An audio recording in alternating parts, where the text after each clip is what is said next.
して見つめる作戦目と目が合えば、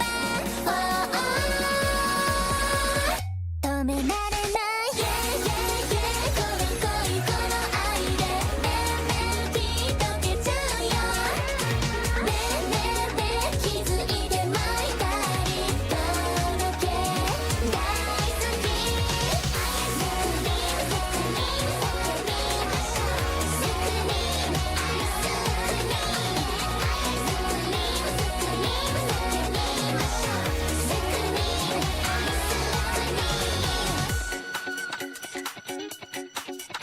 ルビーさん、何が好き？チョコミントよりもあなた。あゆむちゃん、何が好き？ストロベリーフレーバーよりもあなた。しきちゃん、何が好き？クッキー&クリームよりもあなた。みんな、何が好き？もちろん大好きアイスクリーム。止められない、この恋この愛でメロディー溶けちゃうよ。気づいてまいたりとろけ大好き。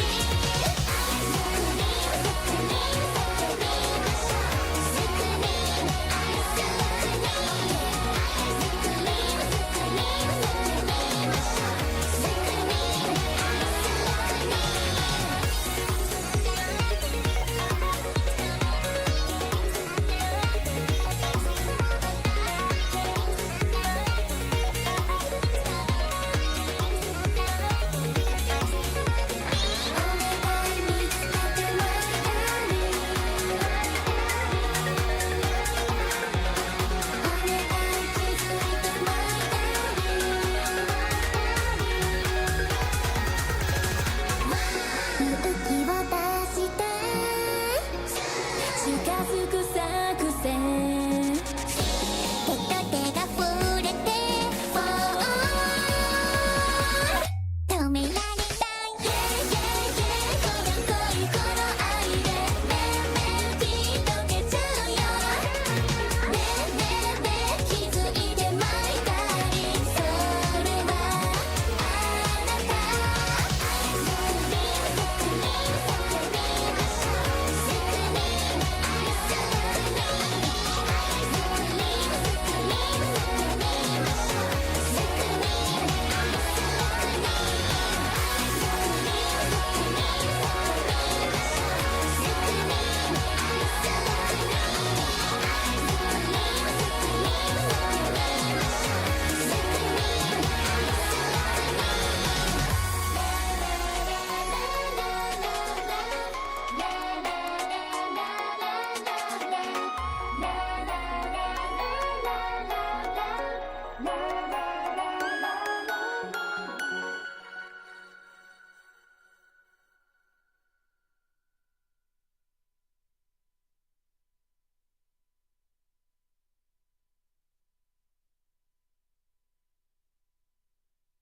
This week in Magic Finance, the biggest news is once Edge of Eternity's releases in August, legendary vehicles and spacecraft will be legal as commanders. This led to the RMS Titanic doubling up in price, although it's still around $2. At this point, I'm not expecting the rule change to have a major impact on prices, although this might change once the spacecraft arrive in Edge of Eternities. Meanwhile, some Saga creatures from Final Fantasy Commander are climbing, with Summon Ixion gaining 500% to $9 and Summon Yojimbo doubling up to $19. The latter has looked good every time I've seen it in play, and it gets even better if you have Power Conduit, which also doubled up this week to manipulate its counters. Finally, Sigarda's A doubled up this week to just under $20, in part because of all the new equipment commanders in Final Fantasy, and in part because cards like Cloud and Ruban have revitalized interest in Hammer Time in Modern, although it remains to be seen if these new additions will be enough to bring the deck back to Tier 1 status. And that's the finance news of the week. Did I miss anything?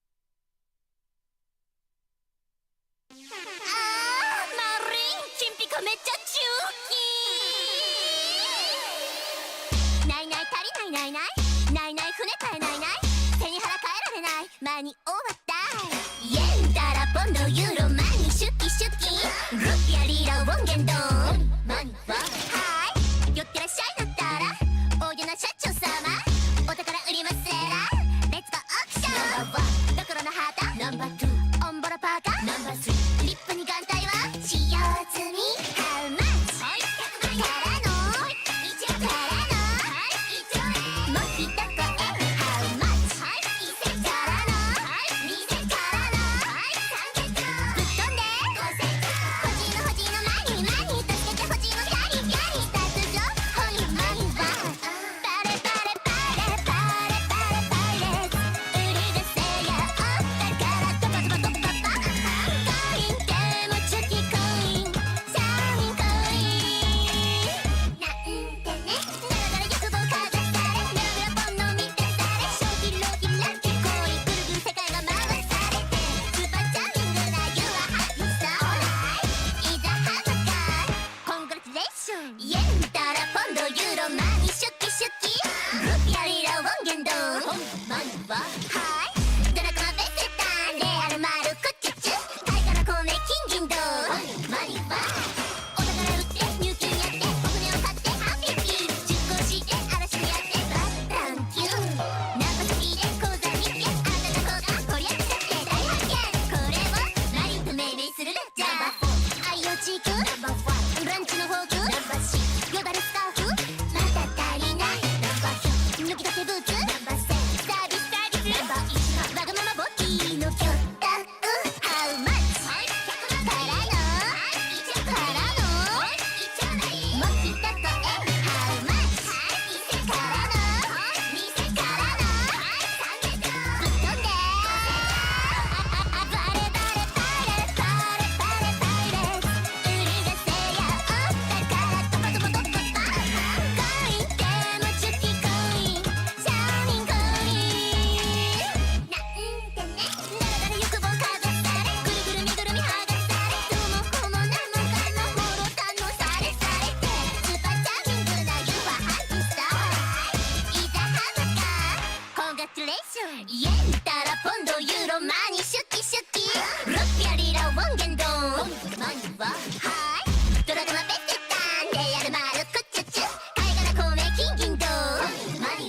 終焉であり新たなる始まりでもあるのだった。でアライでアライですパスパスパスでアライでアライですパスパスでパスで天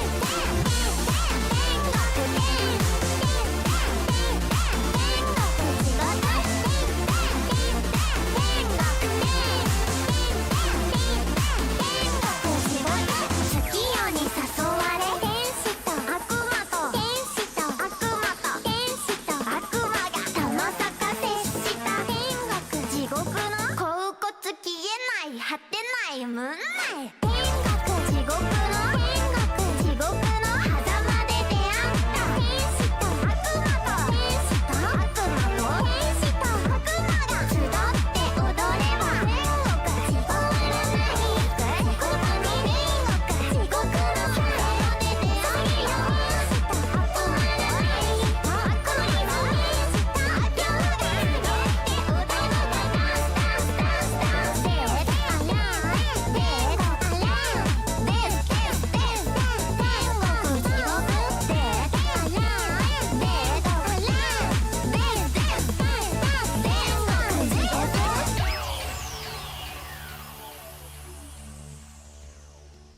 Hi, Bobtron.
Well, thanks a lot, asshole.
I was the bottom score?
HVT under fire. Repeat, HVT under fire.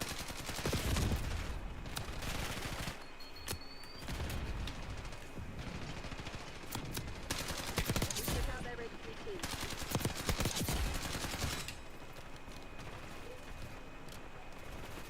Enemy HVT on site. Take them out.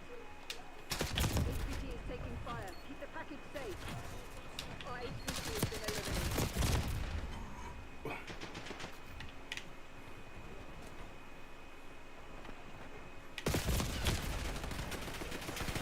Eyes up. You're the HVT.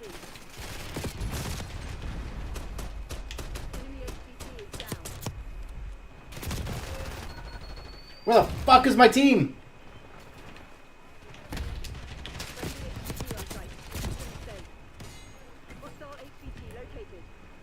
HVT under fire. Repeat, HVT under fire.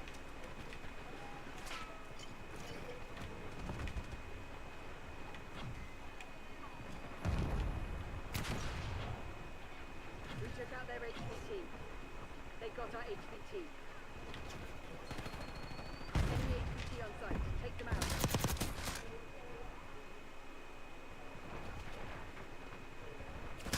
Our HVT. HVT is taking fire. Keep the package safe.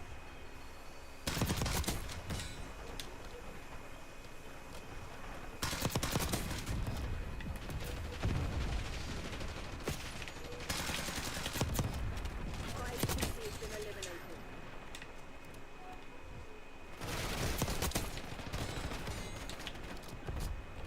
Friendly HVT on site. Keep them safe. Enemy HVT is down. HVT under fire. Repeat, HVT under fire. Hostile HVT located.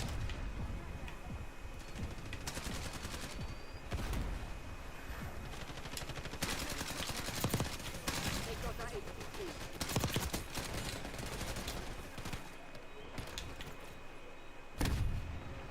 Protect our HVT. HVT is taking fire. Keep the package safe.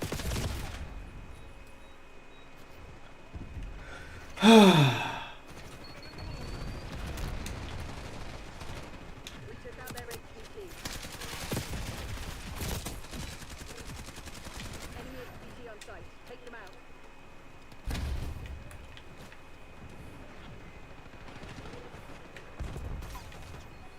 HVT under fire. Repeat, HVT under fire. Enemy HVT is down. Our HVT has been eliminated.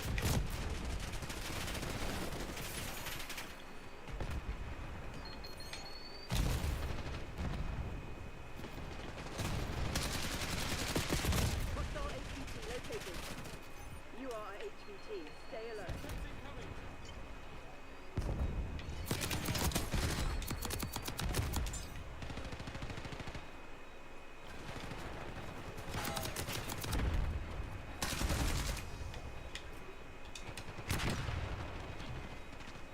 We took out their HVT.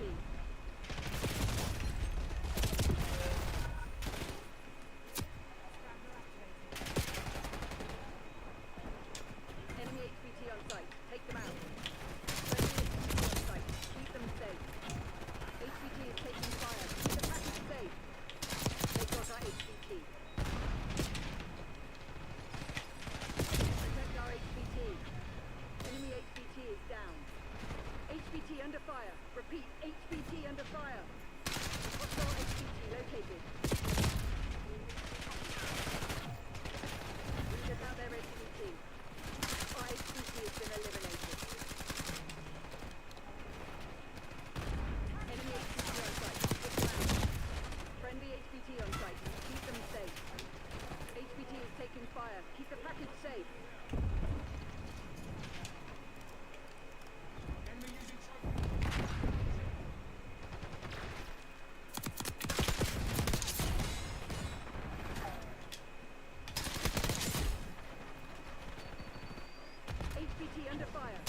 I feel hungry.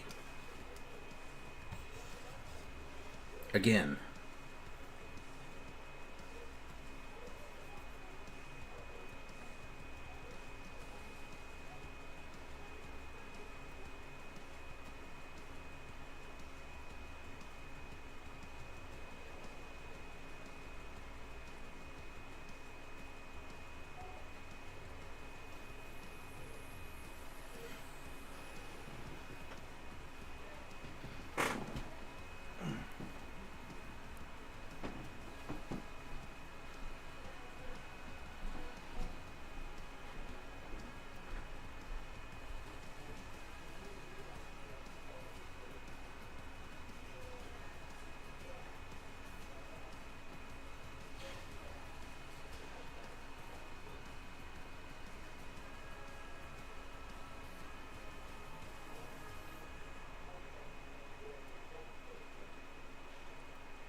Bravo. Securing Alpha. We lost B.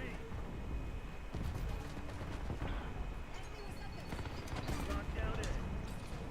We're losing Alpha.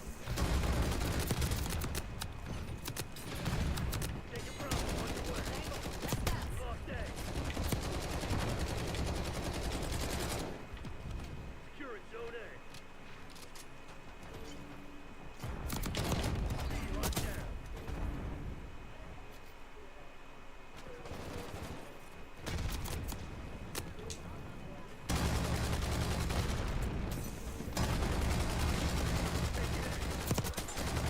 All objectives locked down.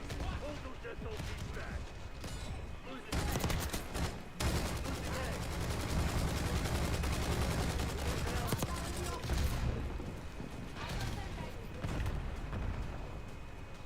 We lost Alpha. Losing Bravo. Enemy has a shock charge. Bravo. Neutralize hostile trophy system. Losing Designated Charlie. fixer. Zone Alpha down. Losing A. Taking B. Hold your position. We lost A.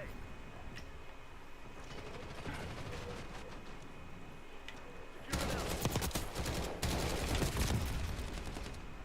Losing B.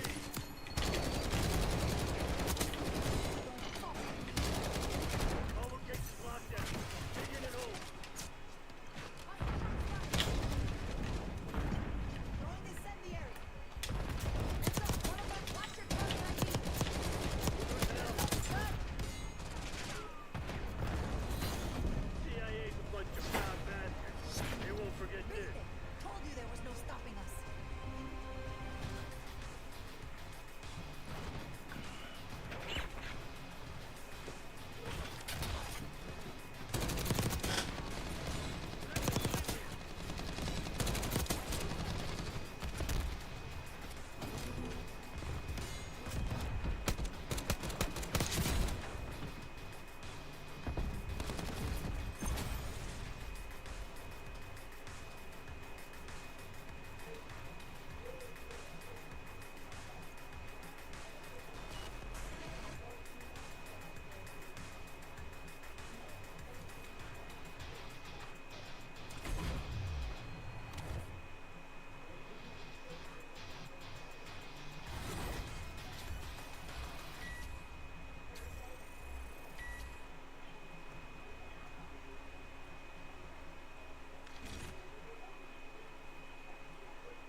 Face-off still confirmed. Let them have it, Black Ops. Lead done.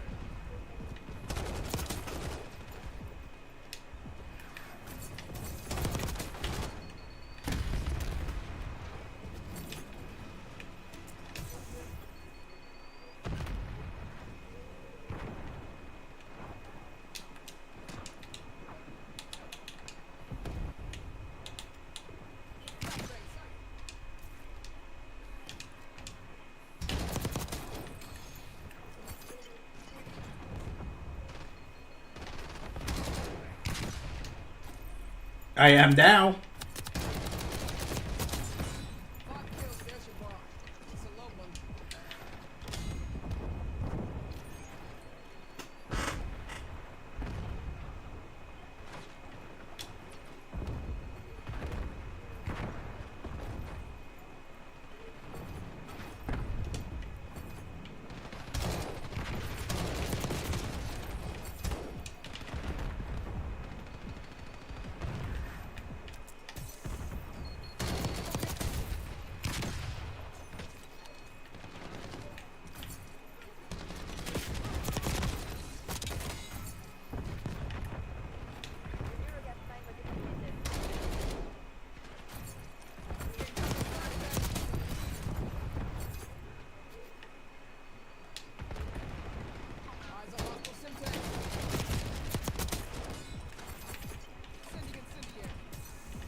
Face-off domination.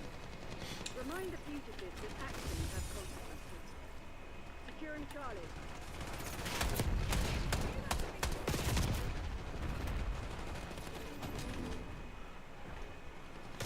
Charlie secured. Losing Bravo. Enemy tactical incoming.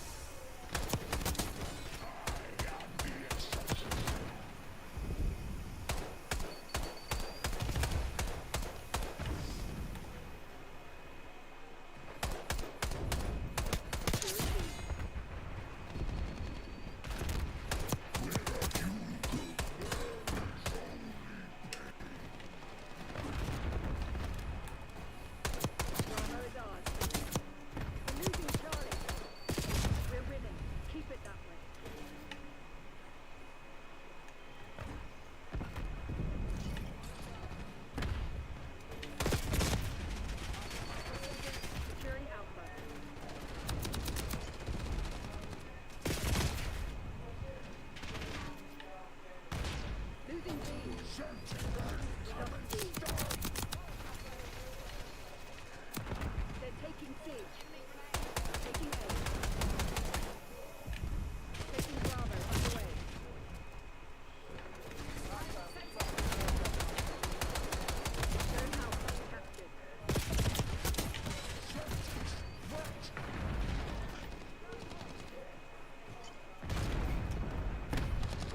Why does it make me do that?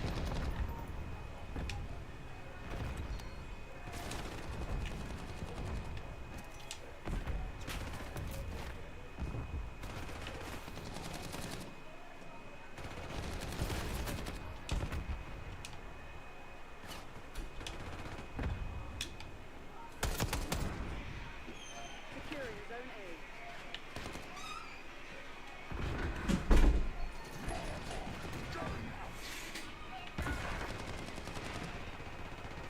We're losing Charlie.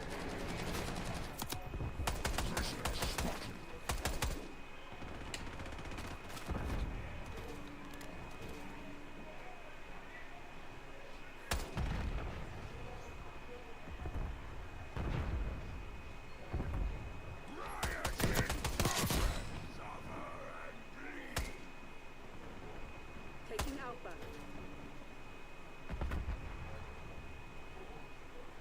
Securing Zone A. We lost B. Taking A.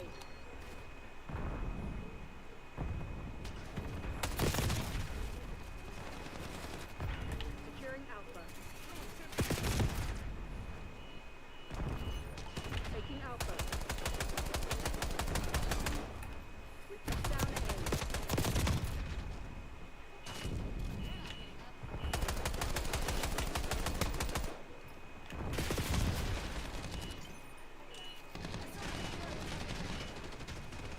Losing A.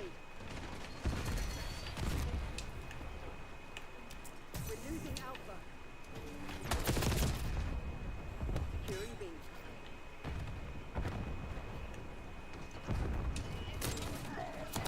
Lost Alpha. Bravo zone secure. Securing Zone A.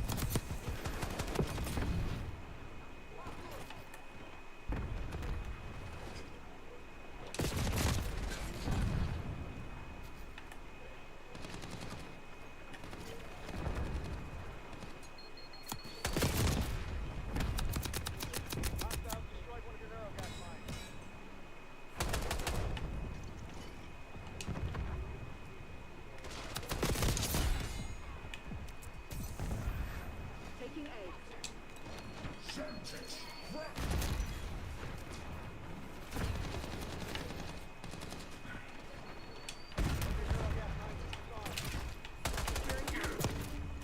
Losing Bravo.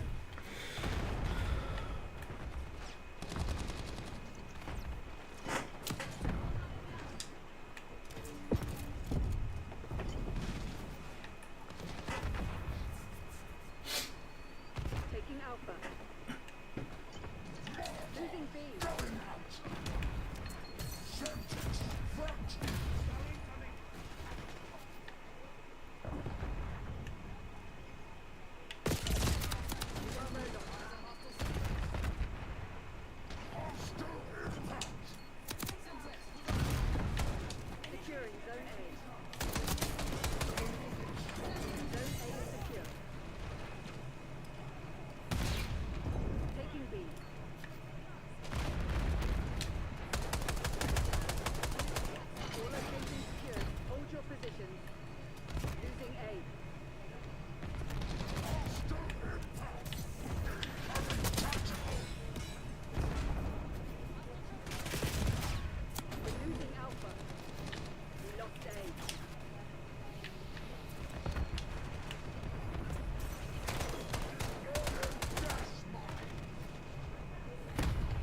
you know?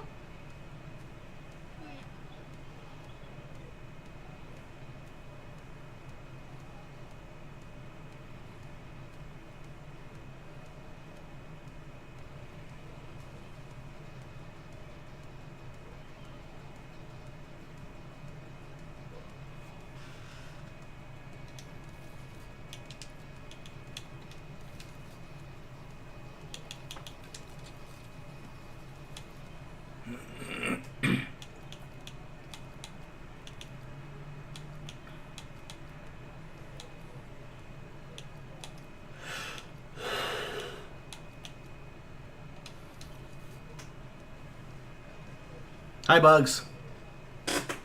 It's Paco Tuesday.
Abusing God's grace, exactly. We do. We refuse God's.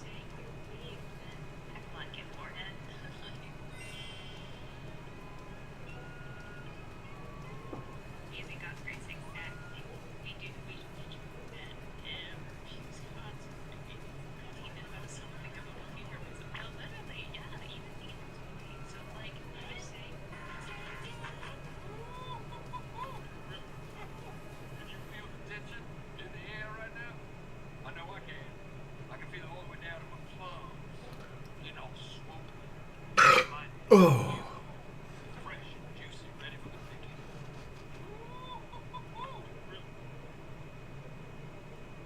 What we need is cash injection. We need the guacamole, the pesto, the moussaka, the maricon, the mascarpone cheese. Yeah? Cash. What we need is cash injection. I'm pretty tired. Think I'll go home now. You're a crook. You're a cheat and a swindler. That's...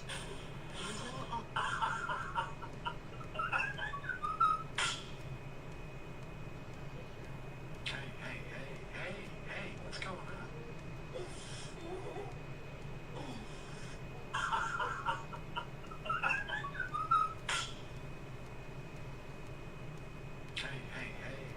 Hey, what's going on? You're going to kill him, aren't you? Hot digging it down. Don't scry about it, chat.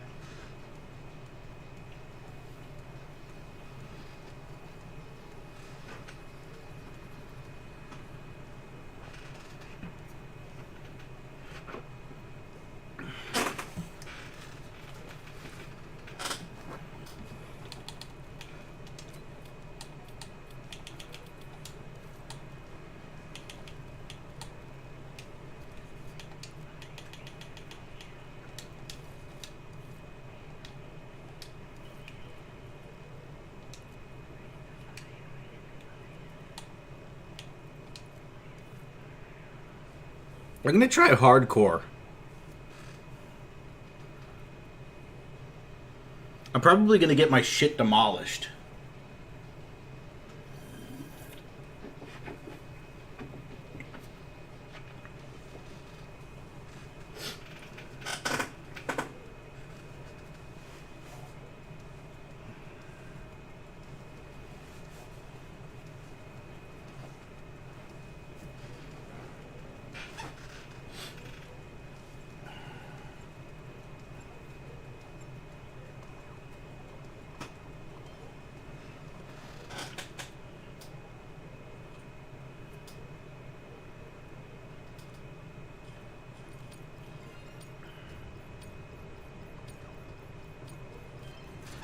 Hardcore team deathmatch. Destroy the enemy.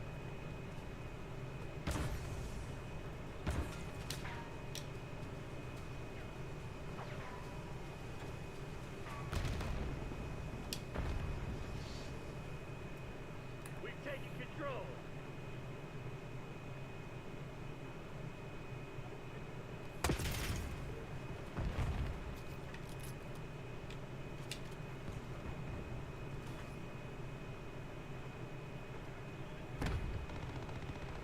This shit ain't working. We've lost the advantage.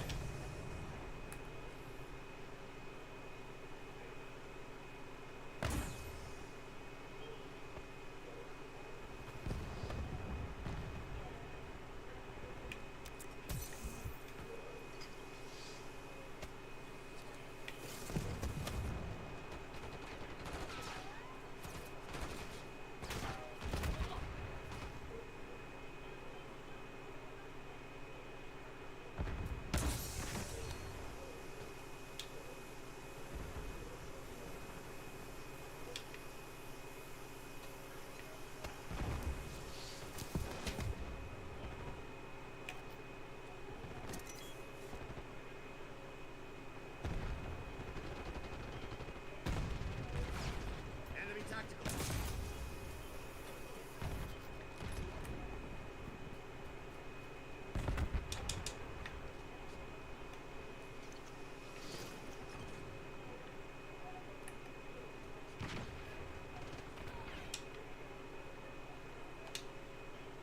Hostile UAV established overhead.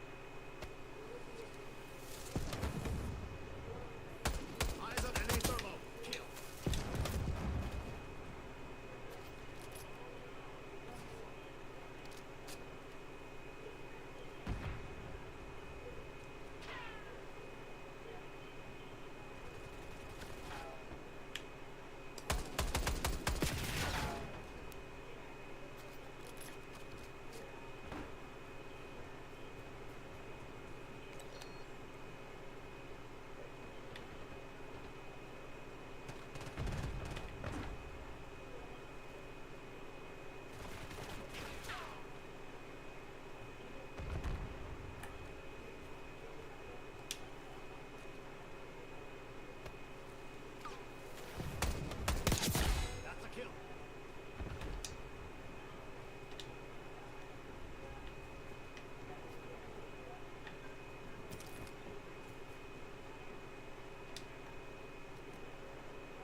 the lead. Now hold it.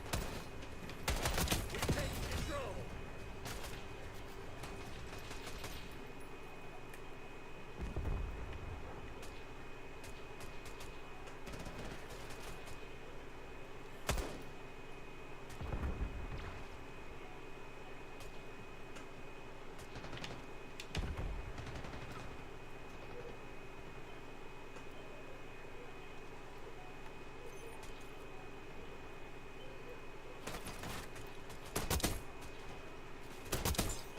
Sharpshooter.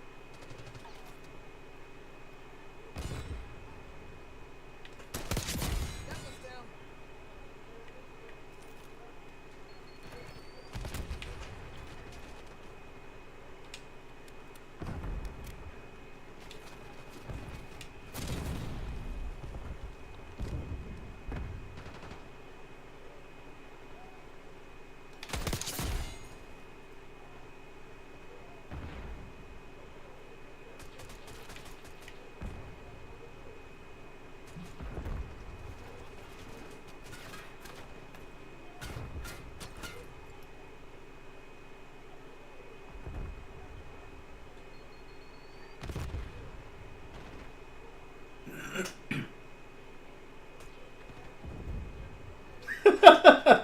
He keeps running off.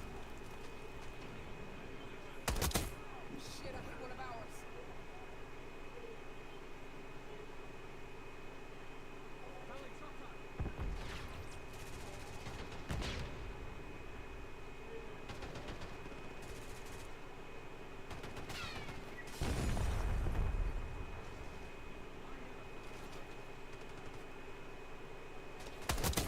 Damn, friendly.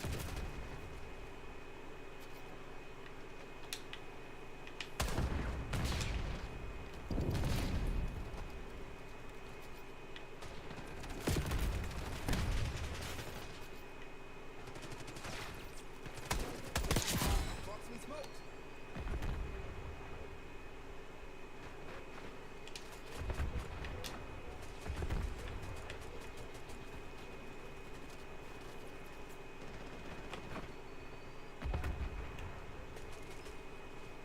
Oops.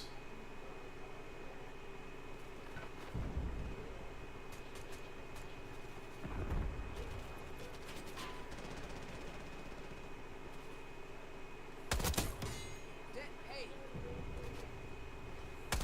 Eyes on enemy.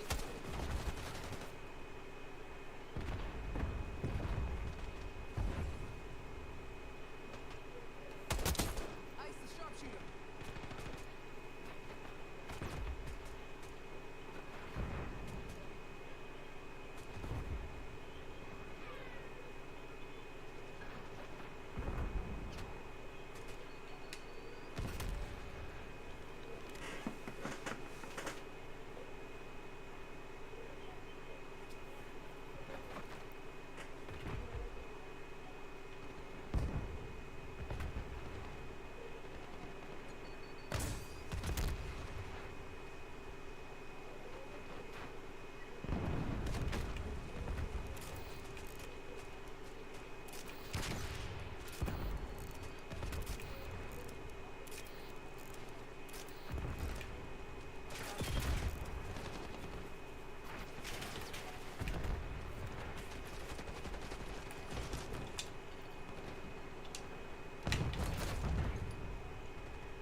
one traitor left. Eliminate them. You're the last one standing. Finish the job.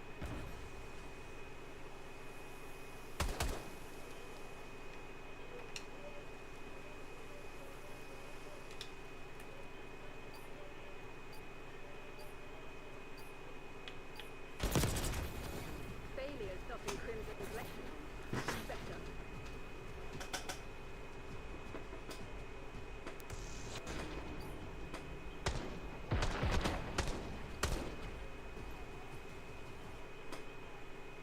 Gunfight.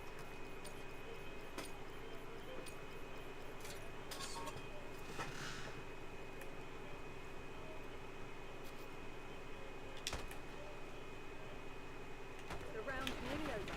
Do not let them take this. One fugitive remains. Terminate with extreme prejudice. You're a kill team of one. Put your head down and close this out.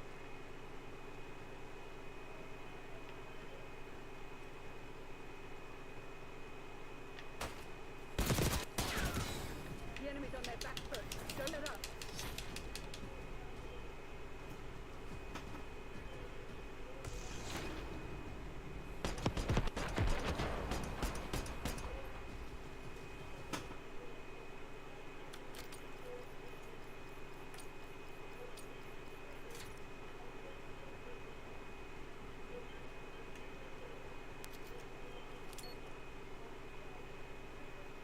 You're running out of paper, Crimson. Now or never. There's only one traitor left. Eliminate them. Exemplary, Crimson. Do it again and let's go home.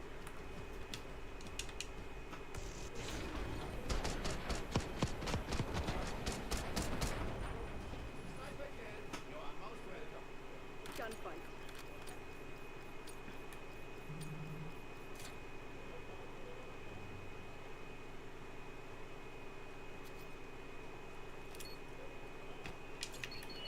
All units, mission objective in sight. Stay on course. One fugitive remains. Terminate with extreme prejudice.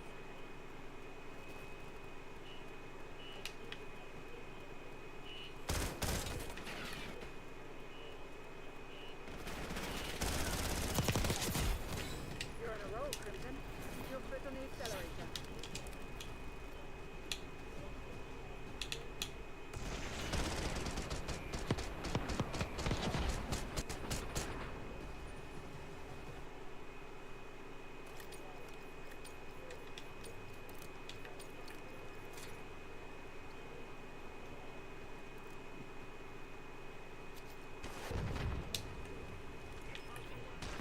The enemy is with them. Move in and crush them.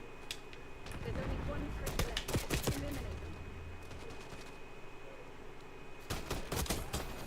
That's four straight. Take the advantage.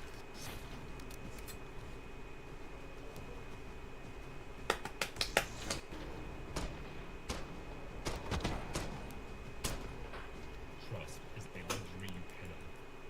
Gunfight.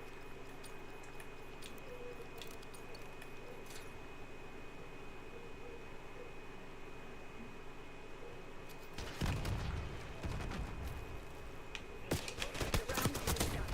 Stay on mission. One fugitive remains. Terminate with extreme prejudice. 5 consecutive wins. Hotel Sierra.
I'm getting a little bored. Let's watch It's a Gundam have an emotional meltdown.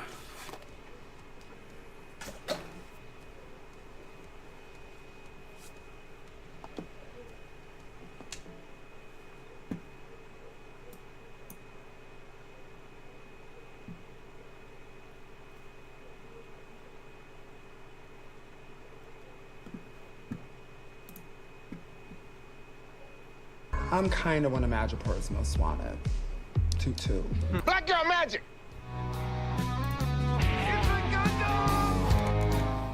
Another day, another dismal Disney. One more link in the chain of oversaturated Marvel tie-in movies and TV shows. To understand what's going on, you have to watch 7 Marvel movies, literally. Disney even tells you. I got bronchitis. Ain't nobody got time for that. Disney tried to boost hype for Ironheart by having Robert Downey Jr. involved in promotional material. You might be worried about his health. Don't worry, he's fine. He just became a vegan. Need I say more? My dad's birthday, thanks for considerate. Also, God, you've been doing too much press. Ironheart premieres today. It's all been leading to this. Isn't that exciting? Oh my god, thank you. Thank you for the call. 17 years from the birth of the MCU Oh to my the god. premiere of Ironheart, and we're in this love together. Okay. Well, anyway, Disney got Robert in the mix with the star of the show. I don't know her name. We'll call her Push T for now. It was all very performative and forgettable, unless you're a Disney adult. Ironheart starts off like a Vanity Fair article on Pedro Pascal. Inauthentic. The equivalent of a whole vibranium mountain to be great. I need cash. Money. Do you think Tony Stark would be Tony Stark if he wasn't a billionaire? No shade. That's just the way the world works. Tony Stark built the Iron Man suit out of trash in a cave while being held captive with a hole in his heart. There wasn't billions of dollars at his disposal in the cave. But what would a modern black woman be without some stereotypical oppression hang-ups, even in 2025? Then when we're following the diet than our white women counterparts. It's literally that the racism that you're experiencing and the struggle to make ends meet actually means the diet don't work for you the same. Clearly, this character was written as if it was a white progressive that was the lead writer, but it was actually written by a group of black women. Why everything doesn't make sense. The scene when they're inside of the terrarium or something like that. Last metal check before we head to Heirloom. The sensors in these greenhouses are no joke. A few moments later.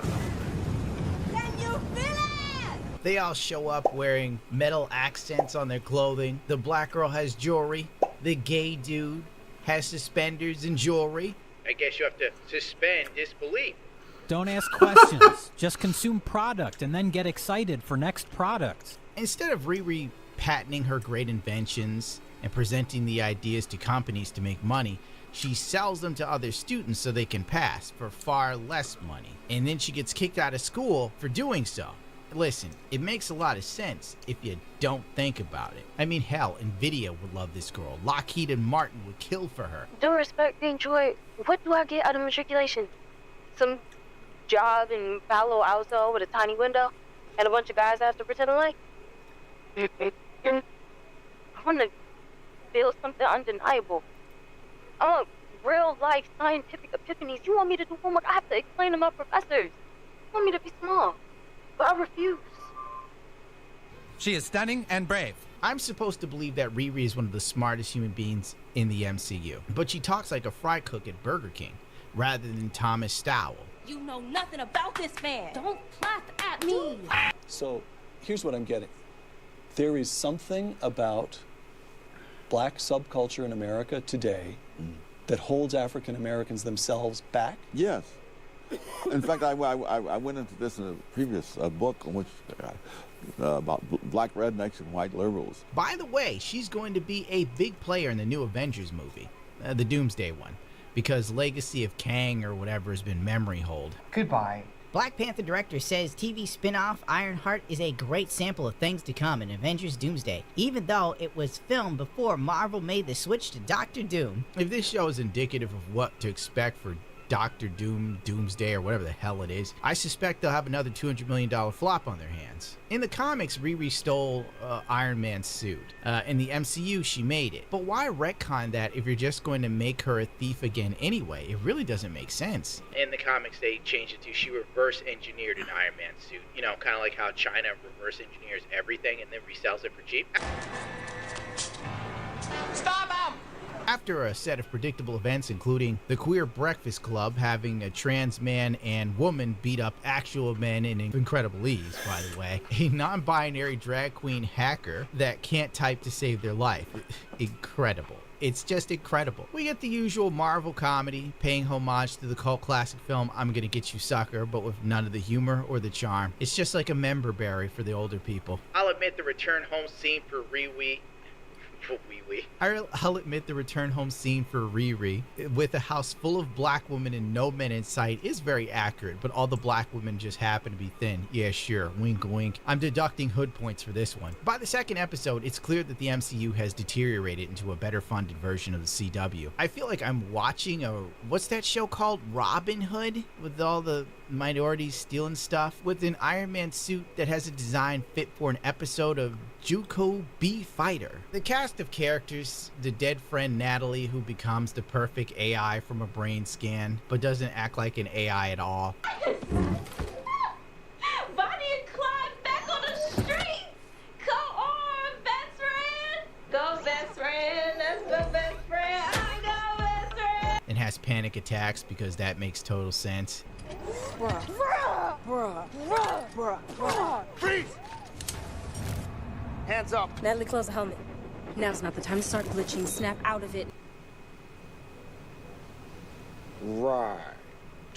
In the comics, Riri had Tony Stark as her AI while he was in a coma, but I'm pretty sure Robert Downey Jr. would cost more than 5 episodes of this show. The obligatory queer representation, let's be real here, if queer people were this productive in tech, video games would be better optimized. Now every major game title has to be on an M.2 drive to even run correctly on a PC.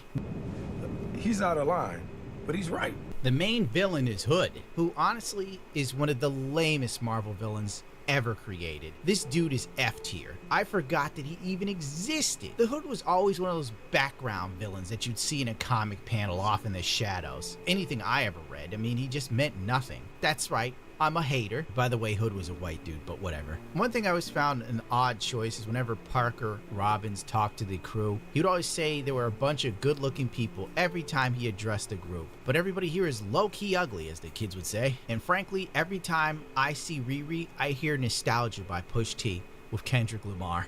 20 plus years of selling Johnson & Johnson. I started out as a baby-faced monster. This is serious! Stop that laughing! Eric Andre was in the show for literally 3 whole scenes, and then they killed him off screen. So you know this show has a small budget. You have the trans badass fighters, the white guy who's an arms dealer, but he's quirky and can't stand up for himself, obviously. And much like the review for this show, it's all over the place. One minute it's a comedy, the next is a drama. It's a buddy flick, it's action-adventure, it's self-discovery.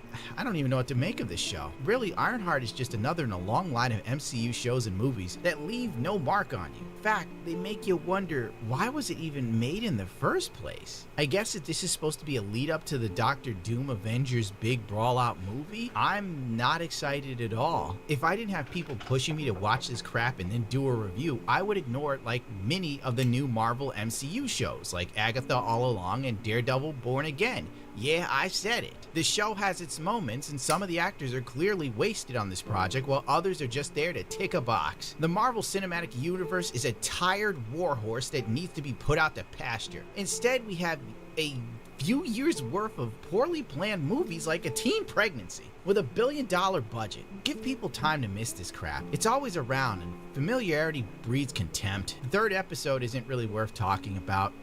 It's full of black girl magic and bad fight scenes. In fact, I forgot I even watched the show till I woke up this morning and checked my to-do list and remembered I had to edit it. I wouldn't recommend this unless you really want to see a show with a lot of gay people in it.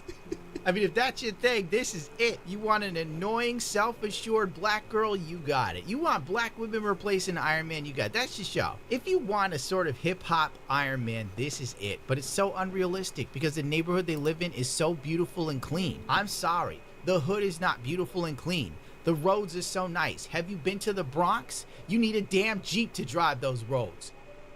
Oh, will someone please stop him?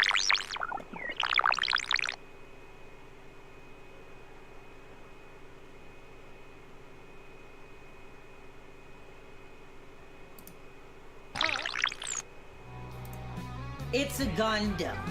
He's just a piece of crap. Tomb Raider isn't doing very well. In fact, she has contracted a terminally ill disease called modern audience syndrome. It's like Lou Gehrig's disease, but it's so gay it makes Dylan Mulvaney feel homophobic. What the hell is even that? Daddy, chill. Tomb Raider was rebooted back in 2013, right before Gamergate went full swing. A product of the post-Anita Sarkeesian gaming world that we all live in now. Everything is sexist, everything is racist, everything is homophobic, and you have to point it all out. No longer was Lara Croft a badass with massive pixelated honkers that you just wanted to poke your eyes out on, and she was wearing booty shorts so short it made your PJ pants feel tight. Now she haphazardly survives her adventures. The sex appeal is gone, it's completely out the window. And so is the fun. Take that, male gaze. In May 2024, 7 years after the last Tomb Raider game, Amazon and MGM set out to ruin Tomb Raider even more. The legacy continues. Amazon MGM Studios and Crystal Dynamics to expand Tomb Raider universe. Phoebe Walker-Bridge set as the writer and executive producer for the new series coming to Prime Video. At this point, I'd beg to have Uwe Boll back. You guys remember Uwe Boll? Chat, please tell me you remember. Please tell me you guys remember Uwe Boll.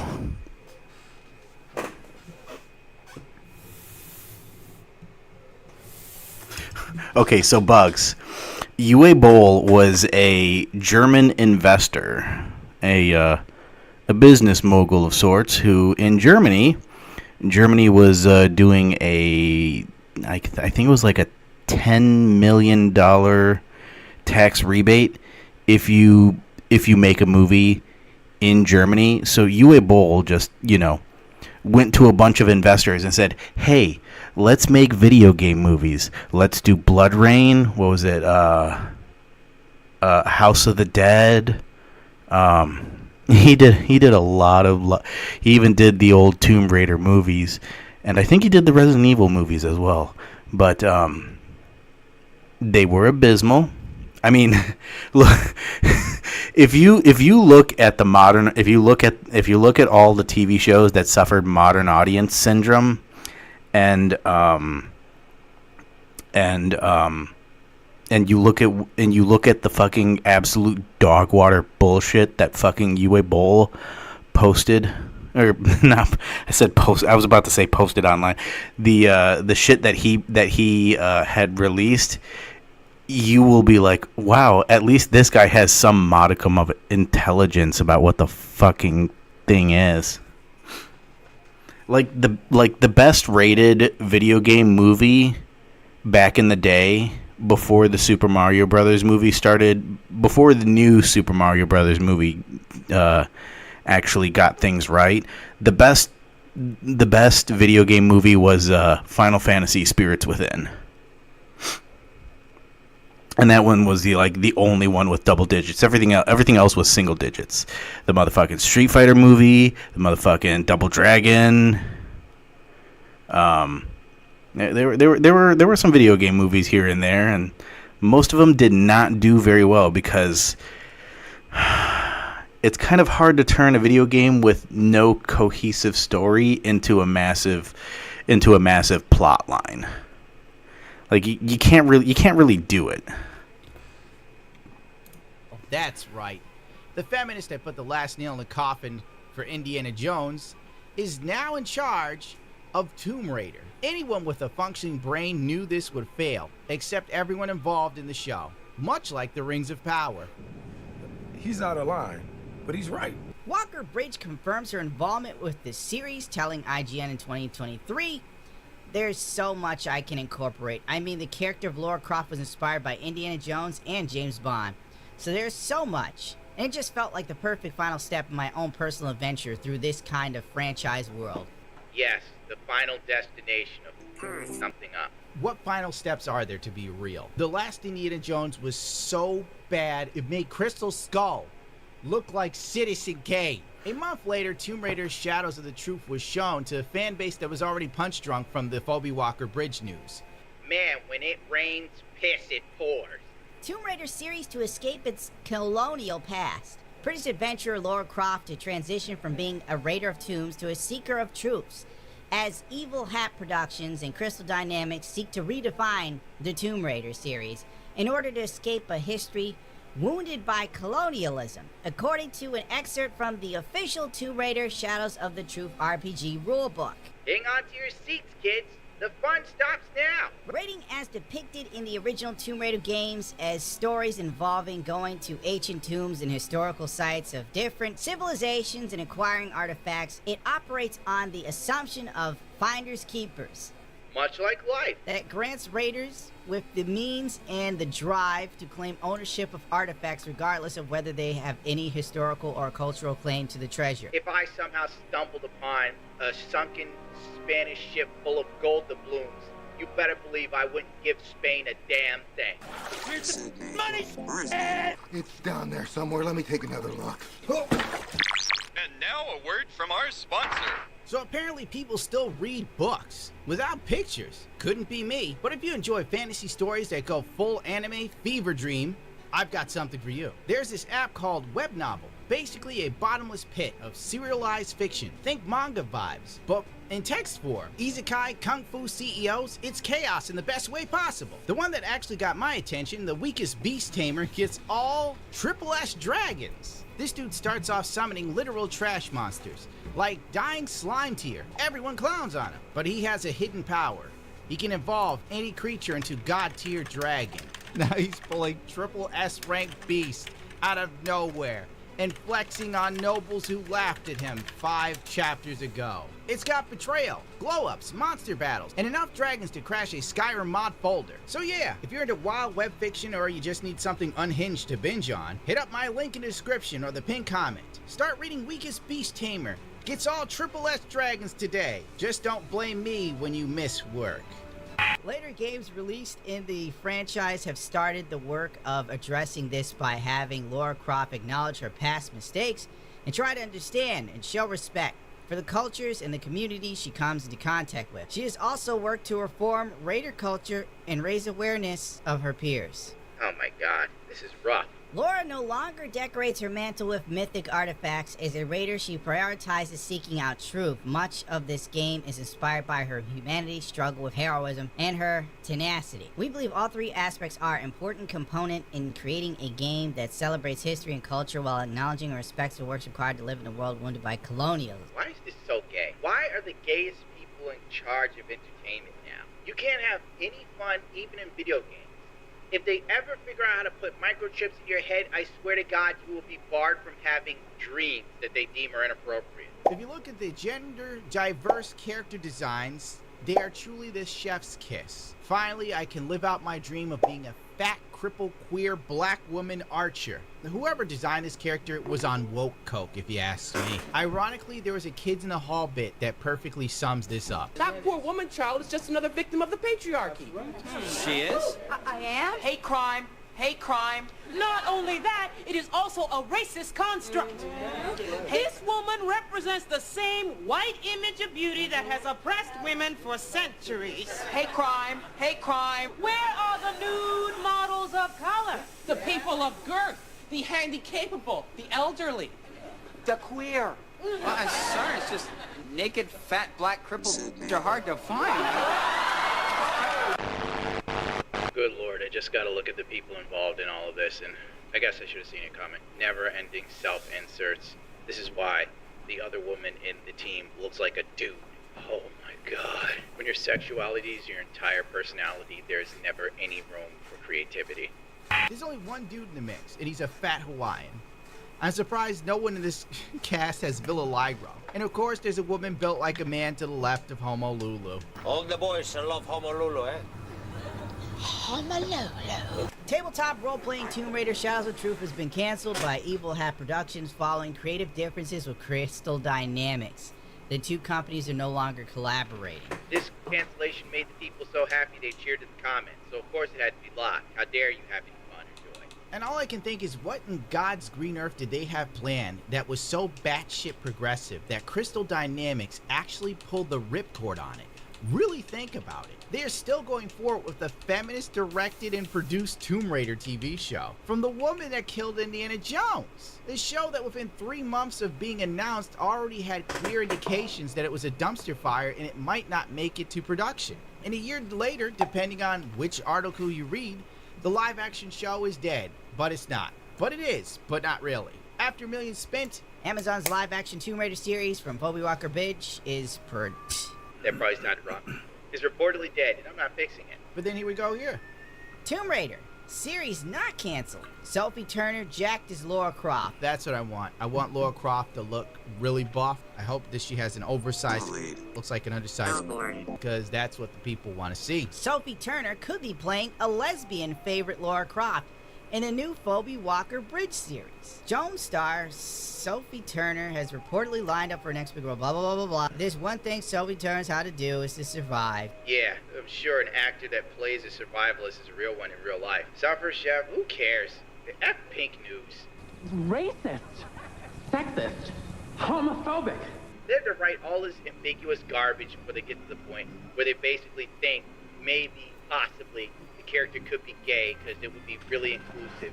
And that's exactly what we need. We need more inclusion. You ever notice the more inclusive things got, the lamer, the gayer, the weaker everything got? Tell me I'm not right. You'd be a liar. Amen, brother.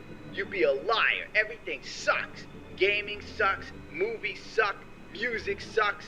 Government sucks. School sucks. Everything sucks but your Testify. They're still planning to do a season 2 of the Netflix TV show that I refuse to call an anime because it's trash. Netflix Tomb Raider, The Legend of Lara Croft makes changes to franchise's mainstay Zip. Depicts him as a stereotypical gay man. Wow, what a shock. Stereotypical hot bombshell chick? Nah, that's problematic.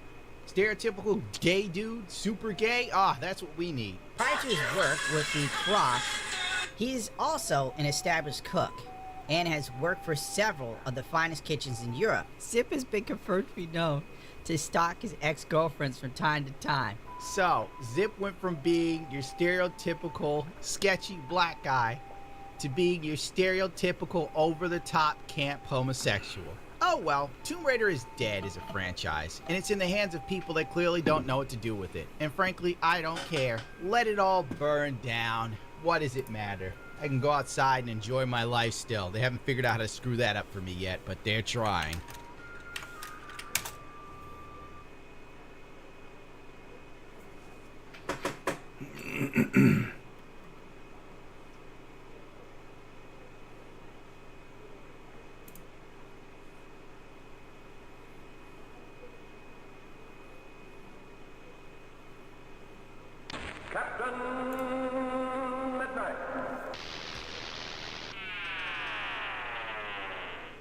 And that was my third campaign now, after Postal 2 failed, after Indiegogo for Rampage 3 failed, and now Kickstarter failed too. And basically my message is yourself, because that is so absurd, what retarded. This is Uwe Boll. So you have to really wake up and you have to see me what I am. I'm the only genius in the whole business. Goodbye. If you were on the geekier side of the internet in the 2000s, you might just remember him, and probably hate him. That's because he was one of the most prolific movie directors of the decade, and every single one of those movies was almost universally panned. And to add insult to injury, most of his films were adaptations of beloved video game properties like Far Cry, House of the Dead, and Dungeon Siege, dragging a genre with a pretty bad track record, video game movies, to staggering new lows. His films, especially the unbelievably terrible Alone in the Dark and Blood Rain, earned him the title of the worst director ever by many. He was often compared to Ed Wood, But where Ed Wood has gone down in history as like a lovable weirdo, someone following his artistic passion no matter how incompetent he was at his craft, with movies like Plan 9 from Outer Space or Glenn and Glinda now being recognized as cult classics. It's hard to feel any of that affection for Bull. Wood gets a loving biopic. Bull seems to have already been forgotten. And that's because the common consensus around Bull is that he wasn't even trying to express anything at all. Or as Cinema Blend put it in 2006, Bull's movies aren't made out of a love for cinema. They are a shallow exercise in money-making greed and exploitation. Rich Germans getting richer by exploiting the stupidity of the Hollywood system. He's not a bad director under the true definition. He isn't a director, period. He's only bad because he has no intention of trying to direct a coherent movie, let alone be good. This made a lot of sense in 2006, and it's still a commonly held belief today. But the thing is, in hindsight, I think Bull has proved the writer wrong. Let's back up and address something that's usually asked about Bull. For about a decade, the man helmed movies based on big properties, had budgets that anyone in the indie film world would kill for, and made terrible movies that never ever turned a profit. How was this possible? Well, to make a long, complicated story very short, Bull lucked into one of the greatest deals an indie filmmaker could find. Rich German businessmen looking to skirt the millions of euros they owed in taxes would team up with Hollywood producers, who, for a fee, would sell them the copyright to something the company had in their back pocket, like a modestly popular video game. Then, they would move enormous amounts of money around and set up a shell company in Germany to get the country's tax incentives for filming there. And there you go. The businessman has lost a little money to the producer, but much less than he would have to have paid in taxes. And with a known property in a genre that sells well, like, say, action or horror, the producer can pay for the production of the film by pre-selling the distribution and television rights to the movie before it's even been made. The movie itself doesn't have to make a dime after it comes out because it's already served its purpose as a tax shelter. Everybody wins. Well, except the German government and anyone you suckered into paying to see your awful movie. But there was one catch. To take advantage of this incredible deal, the producer needed to hire a German film crew. Enter Uwe Boll. At the age of 27, Boll had started his own production company, and whether through smart business sense or sheer dumb luck, found himself in the exact right place at the exact right time for any German production team that could deliver movies quickly and efficiently. You can accuse Uwe Boll of many things, but not being quick and efficient aren't among them. So you can see where all the hate comes from. While countless talented directors were trying to put their artistic visions on screen at the height of the 90s indie glut, Boll churned out one piece of well-funded trash after another and was handsomely rewarded for it. Or, in his own words, I have enough money to play golf till I'm dead. So yeah, the man pretty much brought a whole new definition to the term sellout hack. And if the story ended there, I'd agree that Bull was exactly who Cinema Blend described him as. But the thing is, his story had a second act, and one that isn't talked about much. After a while, Germany started catching on to this tax shelter scheme and started tightening the restrictions around producing movies there. That is a very good question because I don't finance the movies in Germany. Since 2005, nobody in Germany invests in movies anymore of genre, horror, or whatever, so you're basically completely in Germany. And Bull's budgets started to shrink. And whether because of that, or because he was tired of putting out the worst movies the Walmart bargain bin had to offer, he started approaching his career very differently. For most of his career, he seemed to have no problem being seen as the garbage man of cinema. But around 2006, he started to take criticism personally, and would do stuff like sending angry emails to critics, berating them in broken English about not giving his films a chance. And then there's the infamous time when he challenged a bunch of movie bloggers to a boxing match. Yeah, like actual boxing. But the real first signal of change was in 2007, with the release of Postal, which was probably Bull's best movie up to that point. Now, Postal isn't a good movie by most definitions of the word. It's an unfunny satire, it's really poorly lit and directed. It's bad, okay? It's a bad movie. But you can't deny that it was a huge step forward for Bull. In the movie, he attempts to skewer politics, terrorism, and Hollywood. Bull doesn't have much in the way of talent, so he expresses those ideas poorly and crudely, but they're there. And like a classic Ed Wood movie, it's clear that Bull was trying desperately to actually say something. And this trend didn't stop. People reacted in horror as Bull announced that he would make movies about the Holocaust and the Darfur genocide. And yeah, both those movies were poorly made and tone deaf. but they were well-intentioned and managed to not completely embarrass themselves. And the last batch of movies reflect this much angrier, more political Uwe Boll. Boll's best movies, and I use best very loosely here, are the Rampage series and Assault on Wall Street. Old Boll movies like Blood Rain are basically bad, cheap versions of the kind of Hollywood schlock you could find done better elsewhere. But chances are pretty good that you won't find many movies out there like these two. They're bold, angry, ugly movies, where furious men are pushed to the brink and strike back against the financial and political establishment. And yeah, they can be pretty messed up. They're gross, crass movies that make a lot of viewers uncomfortable. Even though I think with the Rampage movies especially, Boll has finally found a lead actor in Brendan Fletcher who can really roll with his scripts and directorial style and still manage to turn in a solid performance. There's just something different about these movies, and whatever unironic fan base Boll has is probably due to this period of his career making angry movies at the fringes of the industry. I'm not endorsing the movies or their message, which honestly can be pretty confusing and all over the place anyway. It's not always clear if Boll actually knows what he's trying to say. But I do think that if anyone other than Boll had made them, they would have been treated as flawed but interesting and disturbing action movies. Kinda like the 70s grindhouse movies that directors like Quentin Tarantino worship so much. I mean, every director says they were inspired by Taxi Driver, but Boll really means it. Even if his movies lack any of that film's nuance or style. He was going for it, but it was too little, too late. And as the funding for his movies started to dwindle, he found himself turning to crowdfunding sites like Indiegogo and Kickstarter. And he quickly found out that when it comes to getting money from actual moviegoers, making almost nothing but trash doesn't help. Boll took it personally and uploaded his now infamous retirement video to YouTube. And then he disappeared for a while. So whatever happened to Uwe Boll? Well, believe it or not, he's actually getting the best reviews of his career. Seriously. As the owner-operator of a German fine dining restaurant in Vancouver, reviews call the place, quote, the kind of restaurant you want to linger in, and in true Boll fashion, praised its unpretentious atmosphere.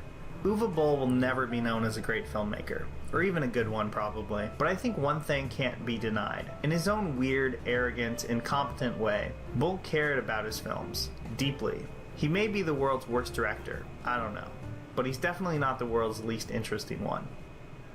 Here's a special tip for the fellas and girls who have not already joined Captain Midnight's new 1940 Flight Patrol. You'd better hurry up and join at once, because there's a big adventure ahead. The thing to do now is to get started, because we're going to have not only barrels of fun, but loads of free gifts and prizes.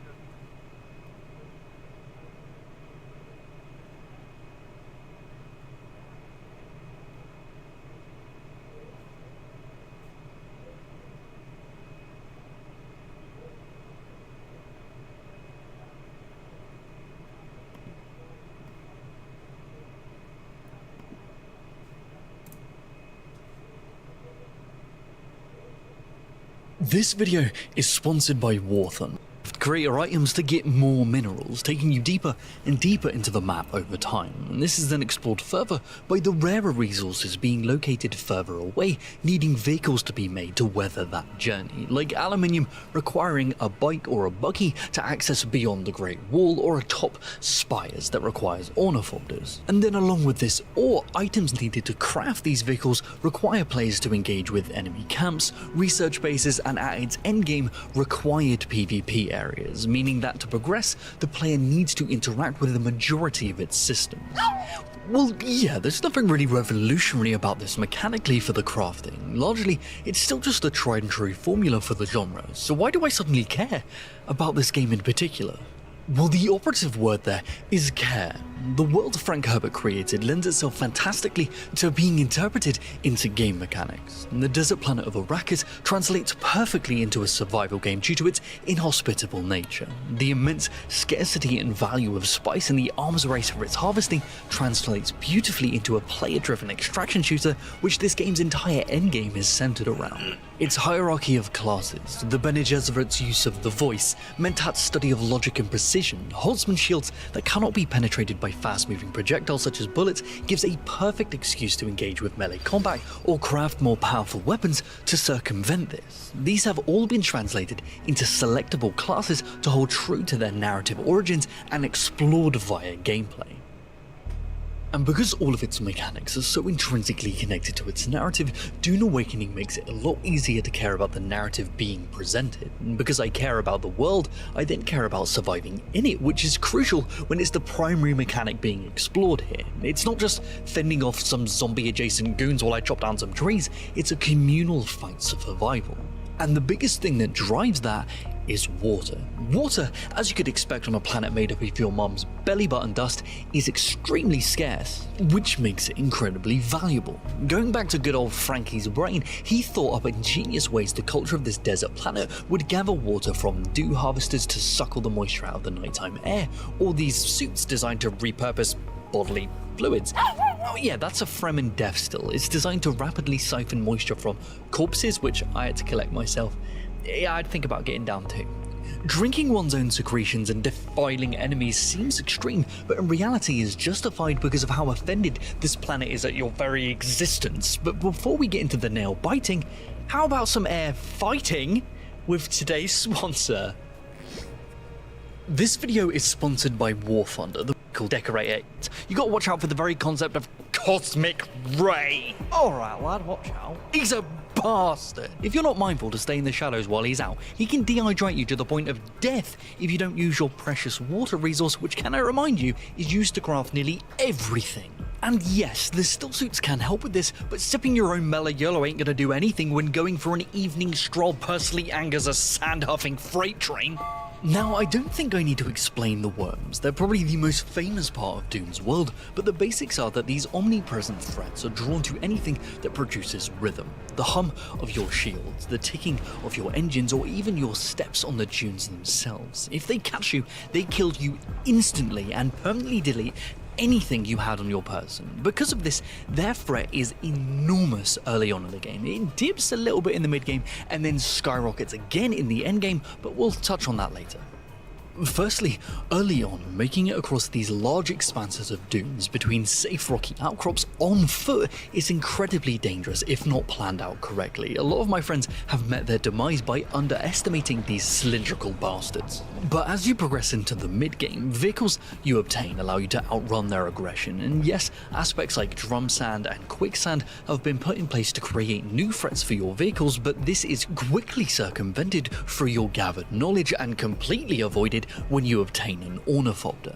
These vehicles aren't completely safe though. They can also be eaten by the worms, and periodic sandstorms will bombard the land to buff your vehicles down to scrap. Stop the talk! Prepare for the chafing! Destroying your precious vehicles and even your bases if you don't protect them with power. Everything on Arrakis wants you dead, and this ever-present threat is incredibly engaging and gives amazing opportunities to create ludonarratives. Ludonarrative is the story you create for yourself through playing. For a personal example, I travelled a vast distance and spent the best part of an hour in my buggy attempting to farm enough aluminium to craft my first ornithopter, which is a huge step in this game's cycle. Full to the brim, I began my lengthy journey home, but as I entered my vehicle, a sandstorm warning came out of nowhere.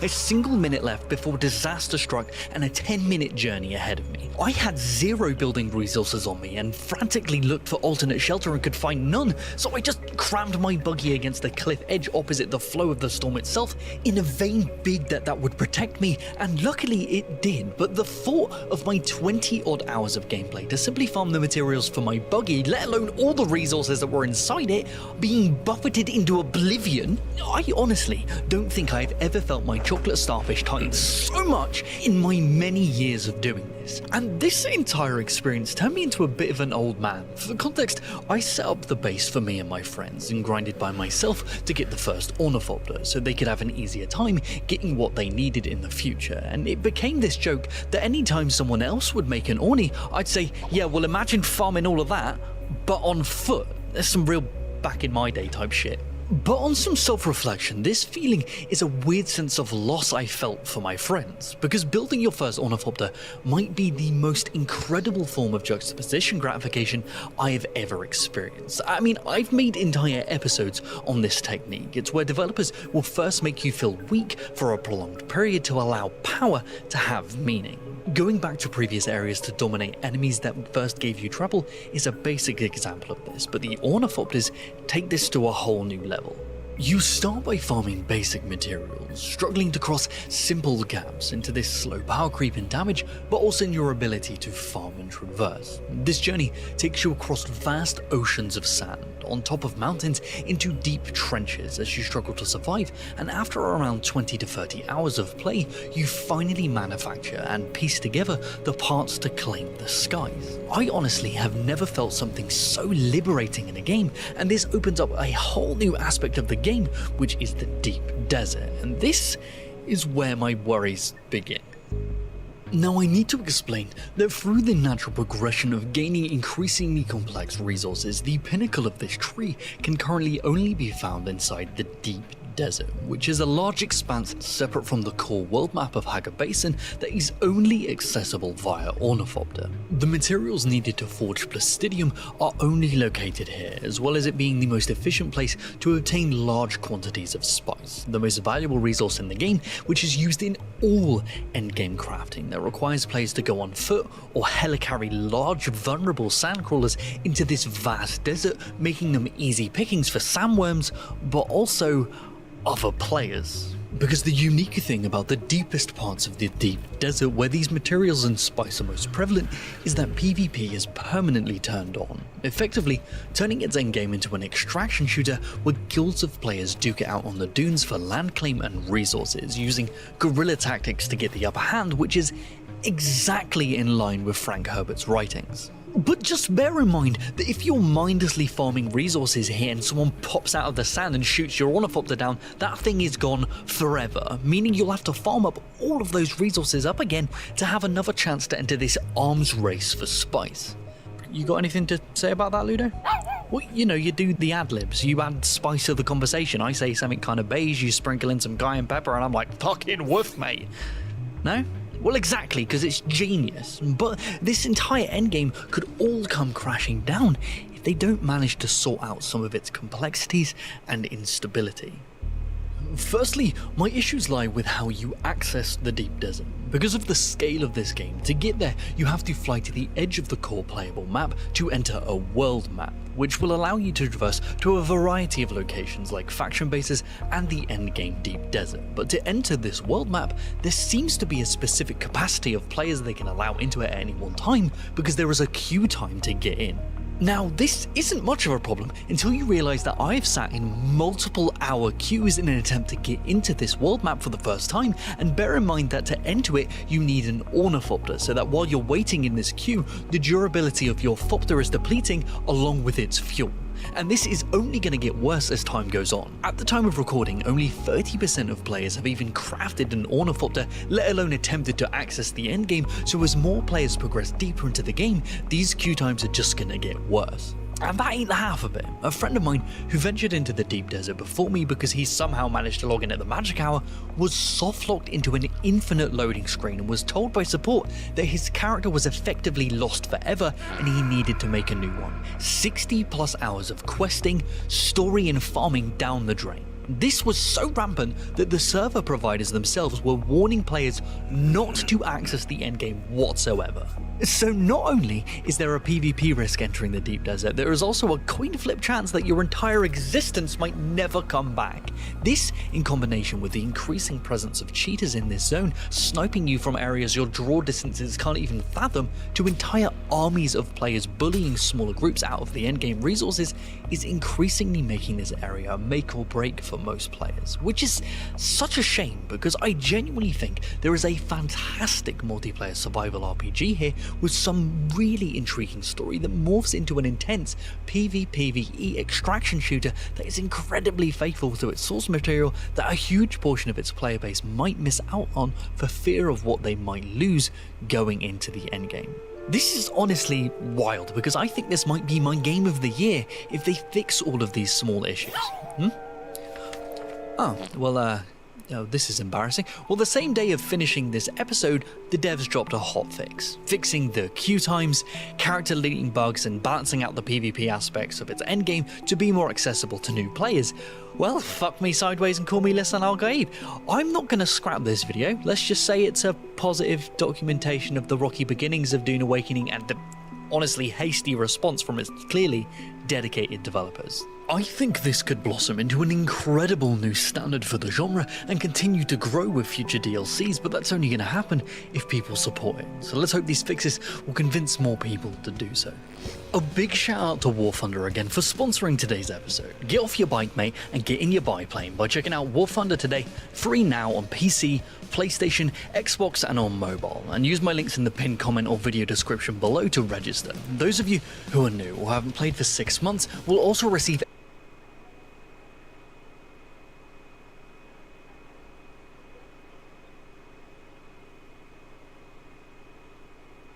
Yu-Gi-Oh! GX was always the slice-of-life, non-serious cousin compared to its predecessor, Yu-Gi-Oh! Duel Monsters. After all, GX was about teenagers navigating high school, slacking off class, and forming new friendships. Or that was the case until Season 3. You see, if you stuck around until this late in the show, you'd have seen just how dark things got. Zane having a ticking time bomb in his chest, real lives being put up for stake, and most importantly, a villain so uncomfortable, she became the darkest of the entire series. And that's exactly who I want to focus on. Because Yubel hints at something far deeper, a hidden thread connecting the show to real life, Jungian psychology. Sounds out of whack, but once you see the signs and connections, this theory doesn't just seem convincing, it starts to feel undeniable. That this wasn't a coincidence, it was intentionally put there. But before we dive in, let's briefly go over the man whose theory GX seems to be drawing from, Carl Jung. Jung is best known for his concept of the collective unconscious, a shared psychic layer beneath our personal psyche.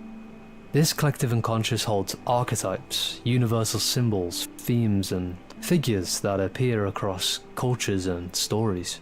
These archetypes represent fundamental human experiences and patterns of behavior, which we personally can come to embody. In Yu-Gi-Oh! GX Season 2, this idea already shows up, with the use of Arcana, the tarot cards, which serve as major symbols throughout the season.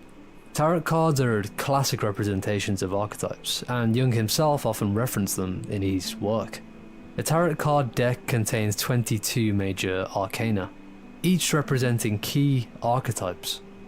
The Fool, the Magician, the Devil, all universal patterns of human behavior which show up again and again across cultures. But the card I want to focus on is this, the Emperor, as it closely mirrors Jaden's own character.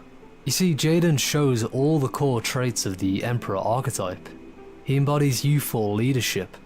He's fiercely competitive, with his self-worth being tied to winning duels. And while his goofy, aloof personality might seem light-hearted, it actually masks a stoic, focused warrior. Think about it, Jaden's detached and aloof wit consistently allows him to focus and even throw off his opponents. In many ways, Jaden is the perfect young prince on a journey to become the Emperor. This journey of embodying archetypes is what Jung called individuation, the process of becoming a whole and balanced self. It's when a person confronts every aspect of who they are, including the hidden or darker sides. But before Jaden could see the potential of this archetype, others in the show have already recognized the pattern inside of him. Take Sartorius, who knew if he were brought to the side of the light of destruction, they could end the world. Or Chancellor Shepard, who throughout the entire series is hell-bent on testing Jaden, as if he knows his development is needed for the salvation of others. But when Shepard brings in Professor Viper, it marks more than another test. It's the trigger point, the moment Jaden is forced to confront more than just a tough duel. Here, his past trauma rises to the surface. Unconscious structures begin to scream for recognition, and most pressingly, his own hidden dark side begins to emerge. At first, it's subtle, like when Cyrus turns to Jaden for advice, afraid of becoming ruthless under Viper's new disclosure duels. But Jaden isn't concerned and brushes him off, something that even surprises Jesse. But this all escalates with the introduction of the Dimension Ward arc. While searching for Jesse, Jaden recklessly drags his friends across a perilous landscape, missing vague leads and putting them in danger. The clearest example comes when he encounters a hidden group of humans. They warn Jaden not to leave and search until nightfall, as the monsters outside would detect their hideout. But Jaden ignores their warnings, leaving, and ultimately causing their deaths. So what exactly is being shown? Well, what we're seeing here is the flip side of Jaden's best qualities. His courage twists into recklessness. His stoic calmness turns into emotional detachment and blindness. This is Jaden's shadow fully revealing itself. The Jungian shadow, meaning all the repressed traits, drives, and instincts we try to hide. If left unconscious, these traits don't just sit dormant. They fester, they grow, and in extreme cases, they take over completely. And as Jaden approaches a door which will show the ultimate consequences of unexamined shadow traits, someone else is lurking in the darkness. Someone from Jaden's unconscious. Someone who won't just worsen his descent into madness, but may also end up being the key to his salvation. Yubel first appears in a dream. Jaden finds himself alone at Dahl Academy, now a barren desert. His friends appear as fragile sand figures, crumbling at his touch, before Yubel reveals her monstrous eye. The dream seems to be foreshadowing Jaden's oncoming guilt, but this isn't the first time Jaden's dreams have been invaded. No. The series reveals that Yubel was behind Jaden's childhood nightmares all along. Before she was sent into space where she haunted Jaden, Yubel was a possessive doll spirit who isolated him during childhood, and in her return, she exhibits many of the same traits. She's emotionally volatile, manipulative, even goading Professor Viper to walk off a cliff following an apparition of his son. She also exhibits a victim complex, constantly reminding Jaden of his abandonment. But most prominently, she's obsessive and wishes to once again isolate Jaden all to herself. So what is the show trying to tell us about her? Well, it seems to me Yubel is a symbol of the anima. The anima is the personification of all feminine traits in a man. Her possessiveness, her manipulation, her victim complex. These are dark analogues of feminine traits which make up a man's own hidden feminine side of the soul. But what confirms this connection is her appearance in dreams. As Jung describes, she appears in dreams, visions, and fantasies in many forms. As a rule, she is of exotic or symbolic appearance. A dancer, a witch, a priestess, a young girl, or an old crone. She represents the feminine side of a man, especially his inner relationship with the unconscious. And, if not integrated, she manifests as a dangerous and misleading figure. A siren, a witch, or a sorceress, who seduces and leads the man into confusion and emotional chaos.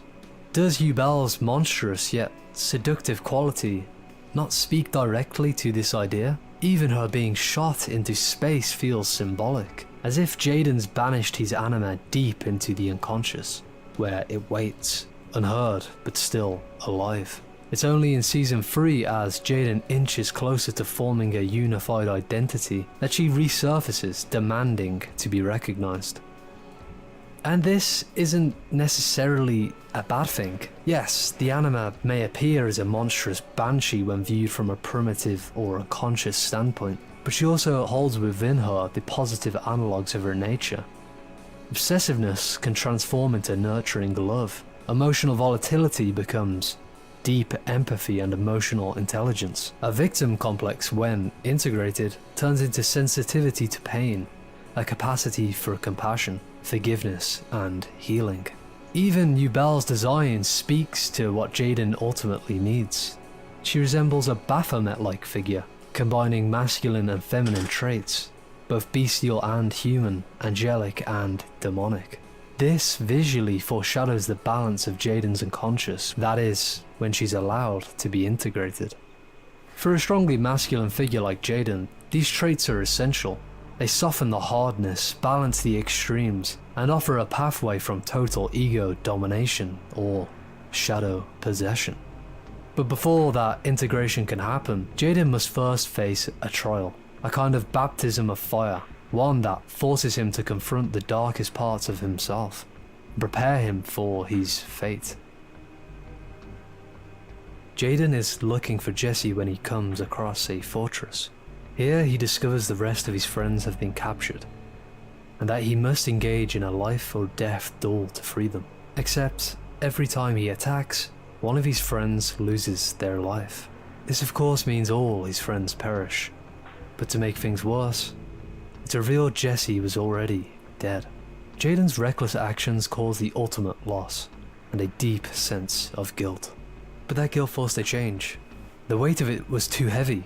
Jaden couldn't bear to carry it anymore. So he transformed into something that didn't need to carry this guilt. Jaden becomes the Supreme King. The Supreme King is part of the shadow side of Jaden's archetype. The innate shadow aspects of his personality take over. His competitive spirit has turned into unbridled power without moral restraint. Jaden's previous emotional detachment is now a total lack of empathy. His humorous demeanor is now arrogance. The overemphasis of his previous traits is a defense mechanism. It allows him to avoid his inner guilt and even see it as unimportant. But it's also easy to mistake one thing. Jaden's transformation isn't completely a bad thing. You see, in Jaden's previous life, his father tells a human Bell that Jaden's destiny is to become the Supreme King. But why? I thought the Supreme King was just the evil side of Jaden. Well, even after Jaden's term of destruction as this figure, despite his guilt over what he did, when he returns to normal, he realizes he must become the Supreme King once again to stop Bell. That's because the Supreme King not only contains some of Jaden's negative traits, but it also contains some of his most powerful. As the Supreme King, Jaden wields his inner strength without hesitation or fear. He develops an unbreakable will, one that no opponent can override. It's the full force of the Emperor archetype coming to life. Discipline, control, and authority over the self. But this final formation of identity, this embodiment of the Emperor, is only half the story. Because like any hyper-masculine pattern, it becomes destructive if left unchecked. It needs to be offset by what's found in the feminine side of the soul, the anima. When Jaden faces Bell, he's given the chance to unite with an unconscious part of himself, the missing piece in his path toward individuation. But it's crucial to understand, this moment only carries meaning because of the dark transformation he underwent beforehand. Without that trial, he wouldn't have been ready to face her, let alone integrate her. Cause despite Bell being the missing piece in his individuation process, approaching the anima is something that is not to be tackled lightly. As Jung himself warned against, engaging with the anima before your ego is fully developed is dangerous. When your ego isn't strong, you can't meet the anima directly. You get more swept up by it. That's not integration, that's possession. Which is exactly what Jaden would face if he had not fully developed. But with a stable sense of self, once you know who you are, you can face those unconscious traits without misidentifying them as your entire self, lest you be consumed by them. With the ego unified, you can see the anima not as something chaotic, but as something symbolic. Not just emotional volatility, mood swings, or cruelty, but intuition, empathy, imagination, and connection to the deeper self. Jaden had to become the Supreme King, to claim his power and confront his shadow, before he was ready to meet Bell as an equal. And because he did, he doesn't lose himself, he finds himself. And that's exactly what occurs. As Jaden grows into the door, he begins to see Bell as more than an evil monster. He sees the redemptive side of himself, which is why he doesn't defeat her. He ends by fusing with her. To close, it's important to clarify a few things. Some might still feel that applying Jung's analytic psychology to GX is a stretch. But even before this arc begins, the show seems to have already woven clear references to it. From the use of Tarot and Arcana in Season 2, a direct symbol of archetypes, to Professor Banner literally being a homunculus, a concept rooted in alchemy, itself deeply tied to Jungian thought.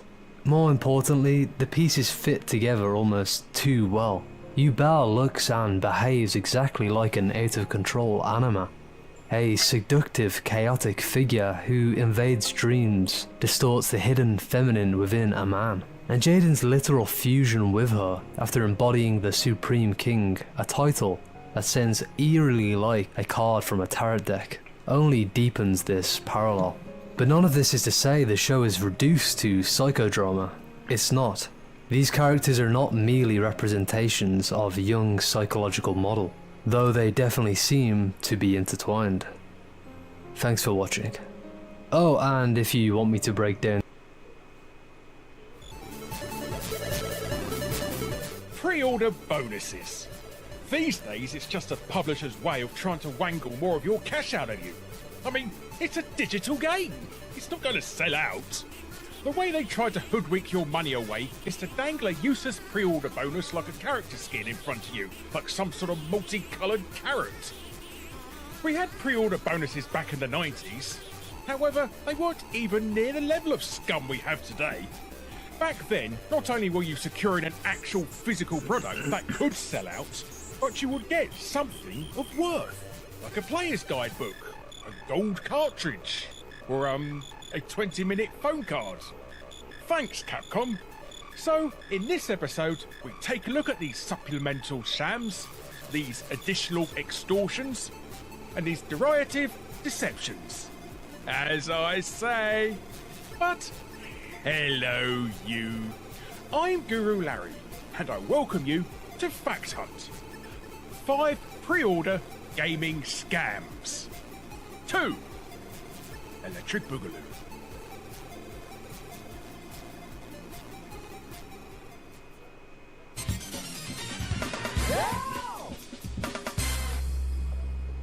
Ubisoft's unimaginably terrible Watch Dogs in 2014 managed to hide the fact that it was a cheap GTA clone by pushing its ill-devised hacking gameplay mechanic to the forefront of the title's marketing. Another thing Ubisoft tried to hide was that the version they showed off at E3 in 2012 had a far higher level of texture and geometry quality than was actually in the final release build of the game. But because this is Ubisoft, and Ubisoft is the worst, it turned out that the E3 assets were actually still in the game files, and the graphics had just been nerfed. But why were they nerfed? Because Ubisoft. That's why. This game got panned on Metacritic by users for many reasons. Some saying people hated the Temu version of Kiryu Kazama as seen in the game's opening sequence. Some users, like Daram CD1 here, pointed out that in a game called Watch Dogs, there are literally no dogs. Then again, this is the type of human who gets disappointed there's no bath in most bathrooms. However, many people just found the title's main character, Aiden Pierce, to be the most boring thing to have ever been inflicted upon the human race since the invention of Belgium. There's also a trophy in this game awarded to players immediately after the opening cutscene.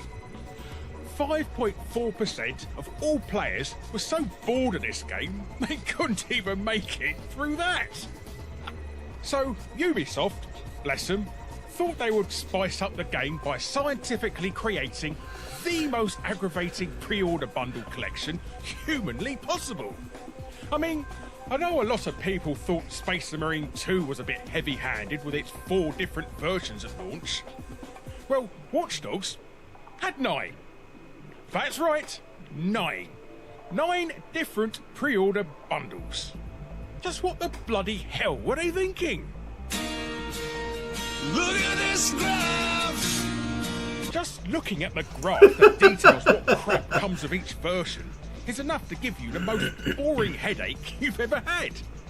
But can you spot the obvious flaw with this mess of a pre-order system? That's right. Not a single tier of pre-order actually gives you all the items. So no matter which way you decide to waste your money, no single bundle will grant you all the crap they want to throw at you. If, for some reason, you actually wanted all of this tat, you'd have to shell out for 3 separate versions. 3! And while we're at it, no Ubisoft, You can't label something Aiden's iconic cap when it's something that's totally unestablished. It's not even iconic all these years later.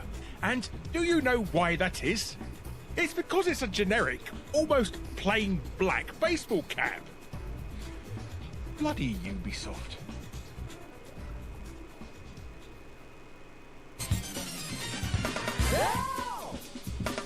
In 2016, Activision once again wheeled out a Call of Duty game, but this time had a futuristic space theme. And like we saw with He-Man and G.I. Joe, the futuristic reboot means that the studio has completely run out of new ideas. The public was sceptical, and by the looks of things, even Big Bad Bobby had his doubts. If Activision truly believed in this game in the same way that wrestling fans believed in Joe Hendry, say his name and he appears. I believe in Joe Hendry. then they probably wouldn't have bundled in a remastered version of Call of Duty Modern Warfare, a fresh version of the game that catapulted the series to mainstream success. It's fair to say that gamers were more interested in the Modern Warfare remaster than Infinite Warfare, but to avoid their new game selling poorly, Activision were quick to tell everyone that the only way to be able to get the new remaster was to buy the new game, and they definitely were not going to sell it separately. They even went a step further on the PlayStation and forced you to have the Infinite Warfare disc in the drive if you wanted to play Modern Warfare, even though the remaster was a separate download altogether. And what do you think happened a few months later? Well, because Activision couldn't resist making even more money, and because every word that comes out of Bobby Kotick's face is a lie, of course they released the Modern Warfare remaster as a separate purchase. So, a giant middle finger to all those who bought Infinite Warfare just for the remaster because they were explicitly told that was the only way they'd be able to play it. So, to show Activision the same level of contempt it shows to its fans, I didn't even bother recording footage of the game and have just used some old Black Ops Cold War footage. So, if you did notice, don't worry. All these soulless Call of Duty games are about as unique as a decade of FIFA titles.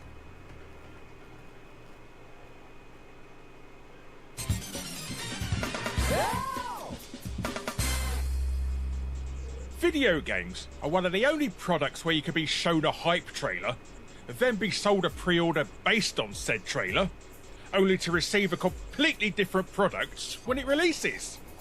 I mean, this doesn't happen with food, does it? You don't get shown an advert for a hamburger, but when you buy it from the store, it looks nothing like what you saw. No, hang on. That's exactly what happens. Anyhow, between Aliens Colonial Marines, Cyberpunk 2077, and No Man's Sky, it's impossible to pick who is the worst offender here. So, let's just put all three of these bait-and-switch titles in this entry. First off, Aliens Colonial Marines. When the game was first shown at E3 in 2012, we should have known something was up from the minute Randy Pitchford opened up his mouth full of hyperbole. We were shown amazing graphics and NPC characters that interacted with the world around them in the most lifelike way.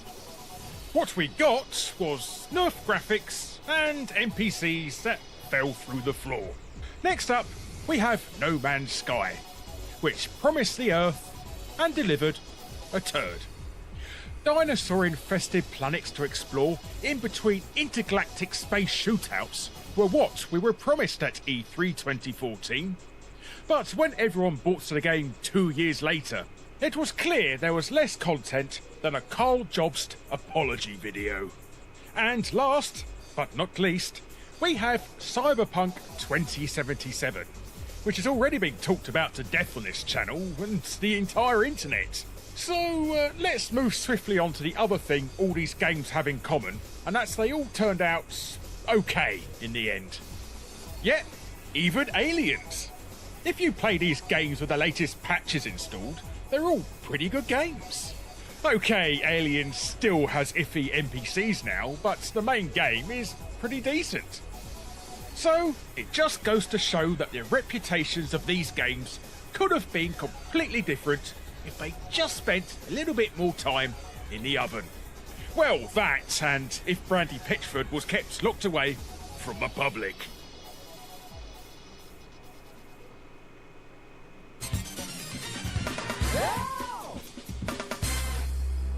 When you pair the words electronic arts and live service game together, you know what that video game is going to be like. Awful.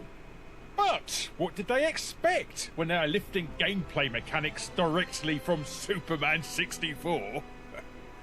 In case you are blissfully unaware, this is Anthem, a team-based looter shooter brought to you by the House of Hawkins, where everyone gets to be a crap version of Iron Man.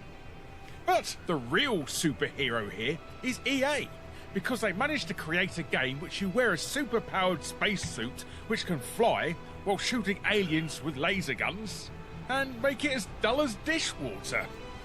It's incredible what they've managed to achieve here. The graphics are really nice. The home area in which you plan your missions and tinker with your suit is very refined and well thought out. Even the shooting mechanics are quite decent. But the game as a whole is wrist-splittingly bad.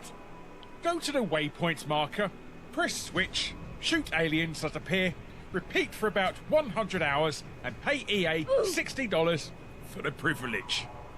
But of course, just releasing a terrible game is not enough for EA. Why just make you feel apathy when you can feel seething anger instead? So, selling pre-orders that come with a few days early access is a commonplace scam for a lot of studios run these days. But EA is a cut above the rest when it comes to scams, so they put out 5 different pre-order versions across the different platforms, with 3 different starting times people could begin playing. And you know what the best part was? None of them worked. No matter which version you had, they were broken and bugged. And that's if you were lucky enough, or unlucky, to even be able to log in. Hilariously, people that had bought the game through EA's Origin service got the worst version. While some console users eventually were able to get in and see how rubbish Anthem was, Origin users were stuck on the login screen. So anyone that pre-ordered the game to get early access shouldn't have bothered, because they probably weren't even able to play it until after the full release date. Well, EA are nothing if not consistent. Consistently crap.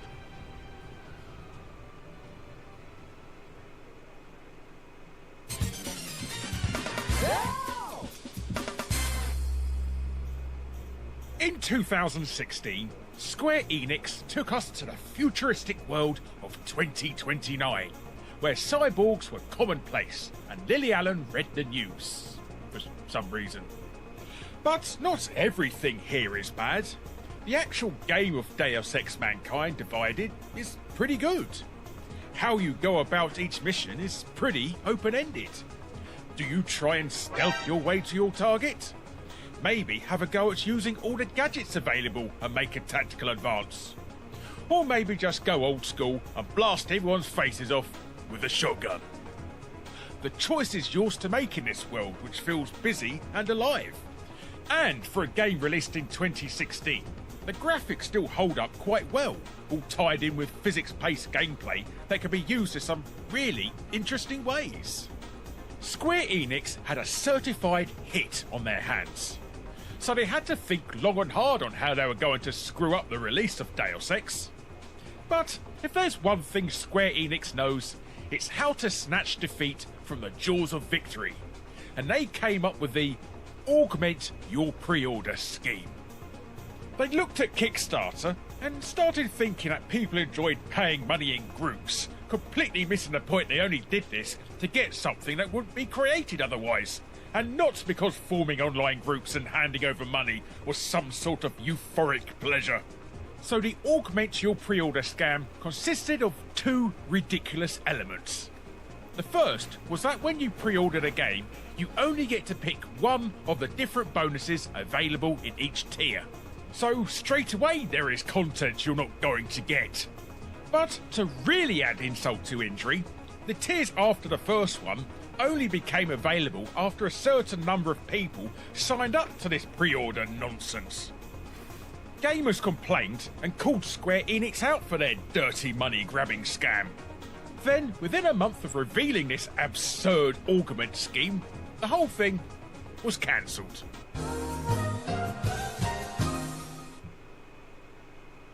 Hello, you. Thanks ever so much for watching. Be sure to subscribe to be first to see future Fact Hunt episodes. Click on the bell if you already are to make sure you're notified, and be sure to check out my other episodes. And if you want to be super awesome, check out my Patreon. But thanks again for watching, and until next time, friends, I'm missing you already.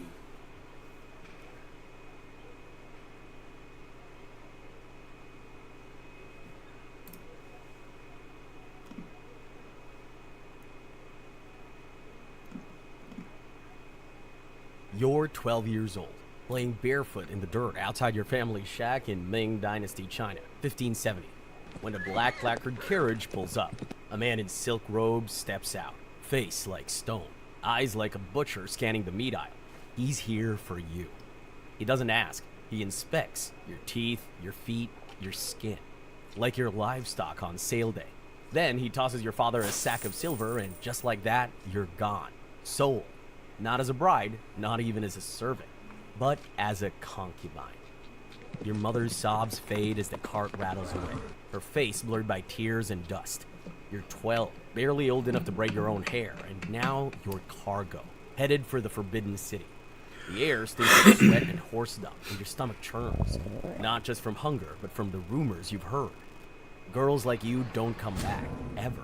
You arrive at a towering gate, red as blood, where eunuchs with cold eyes herd you like livestock.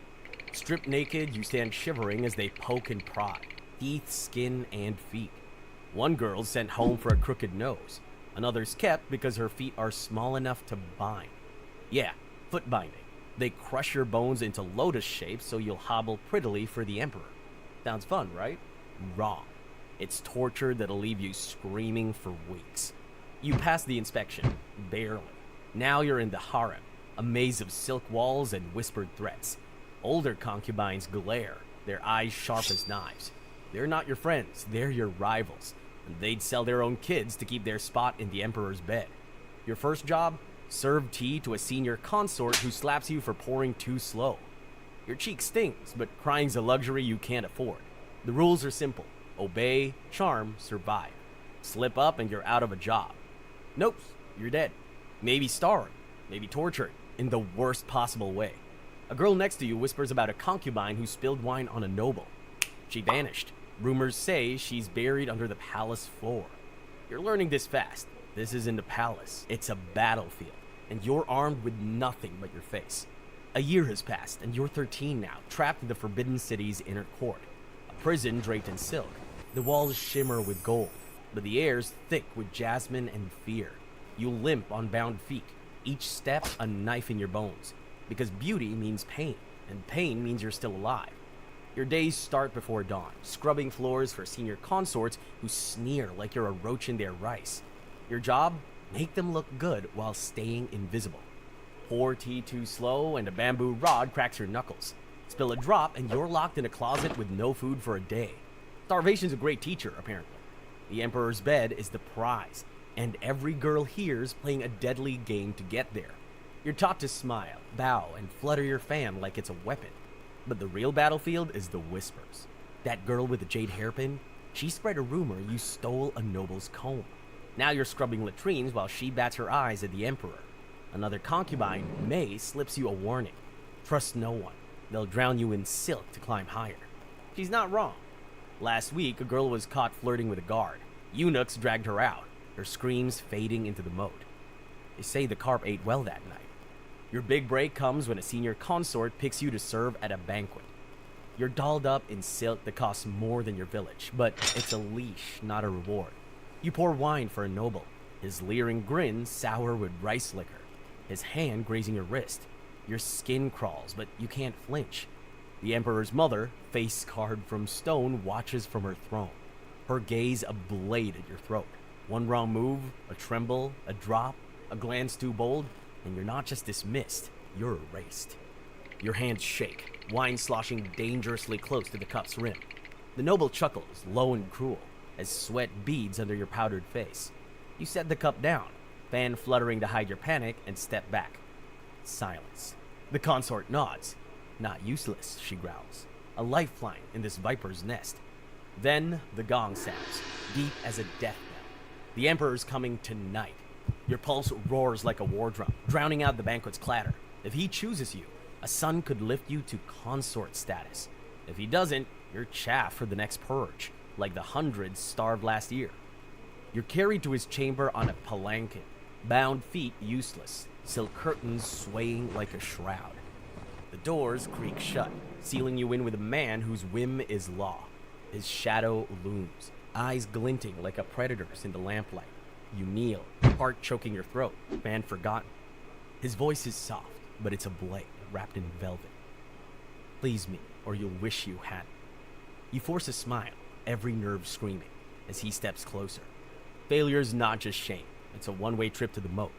You survive the night, but the cost lingers in your trembling hands. Your reflection a stranger's.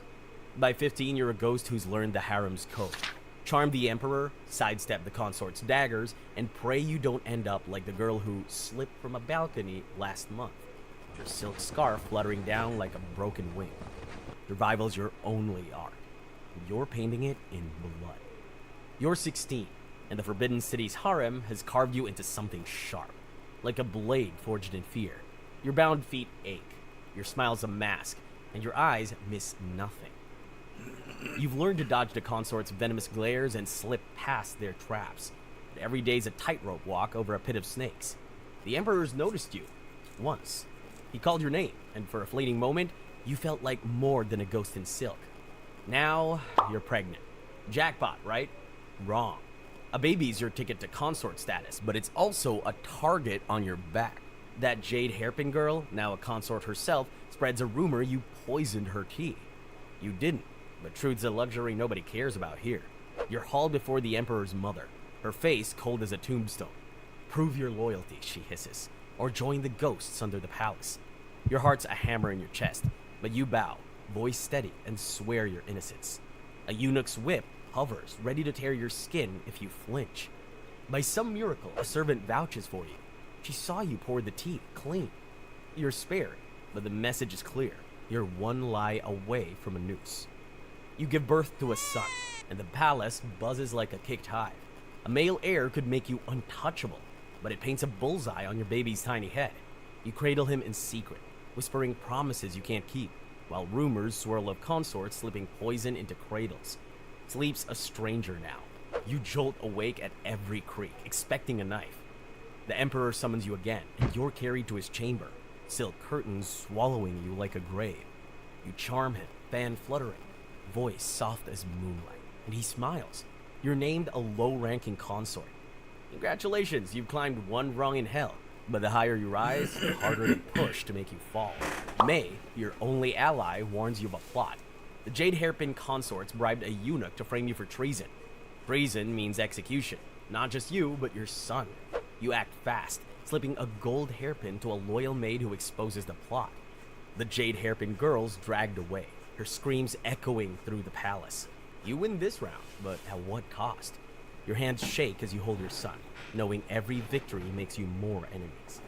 By 18, you're a survivor, a chess piece who's learned the board. But the game never ends. A new girl arrives, younger, prettier, her eyes hungry for your spot. The Emperor's gaze shifts. Your son's your only shield, but even that's not enough when a plague sweeps the palace. You hear whispers of a purge. Too many concubines, not enough rice. Last time, hundreds starved. You clutch your son tighter, praying you're not next. Survival's your crown, but it's forged in blood, and it's heavier than you ever imagined. You're 22. Your son now a toddling target in a palace that chews up hope and spits out bones. You've dodged knives, both steel and whisper, but the air's heavier now, thick with plague and panic. The Emperor's sick, the court's a mess, and whispers of a purge slither through the silk curtains. Your name's on a list. You feel it in your gut. Then it happens. A rival consort, that viper with the pearl earrings, accuses you of cursing the Emperor's health. Witchcraft. The word's a death sentence. You're dragged to a stone courtyard, moonlight glinting off the executioner's blade. Your son's screams echo from the nursery as you're forced to your knees, bound feet throbbing like a second heartbeat. The Emperor's mother looms, her voice ice. Confess, or your boy joins you in the dirt. Your throat's dry as ash, but you spit out a denial, praying your loyal maid can pull strings. The blade hovers, cold air kissing your neck. Then a shout. Your maid bursts in, clutching a stolen letter proving the pearl earring consort's lie. She bribed a eunuch to plant herbs in your room, framing you. The Emperor's mother pauses, eyes narrowing. The blade drops, not on you, but on your accuser. Her screams cut short, blood pooling like spilled ink. You're spared, but your son's not safe. You smuggle him to a distant cousin, a risky move that could cost you everything. The plague worsens and you're coughing now, lungs burning like they're full of embers. The palace doctors don't bother with concubines. By 25, your body's breaking, bound feet infected, joints aching from years of kneeling, lungs scarred from disease. You're no longer the Emperor's favorite. A new girl's taking your place, her laughter echoing where yours once did. But you've left a mark. Your son's alive, hidden, maybe free. You've trained younger girls, teaching them to survive the harem's claws, passing on your hard-won tricks. As you lie on a threadbare mat, fever eating you alive, the palace roars on. Silk rustling, knives sharpening. You were never just a concubine. You were a spark in a dynasty's flame. A shadow that outwitted death until it came knocking. Your last breath slips out, but your son carries your fight. A flicker of hope in a world that tried to crush you. So you outwitted the harem's deadly claws. Click the card now or miss the cutthroat secrets of your life as a geisha. For one wrong move and it...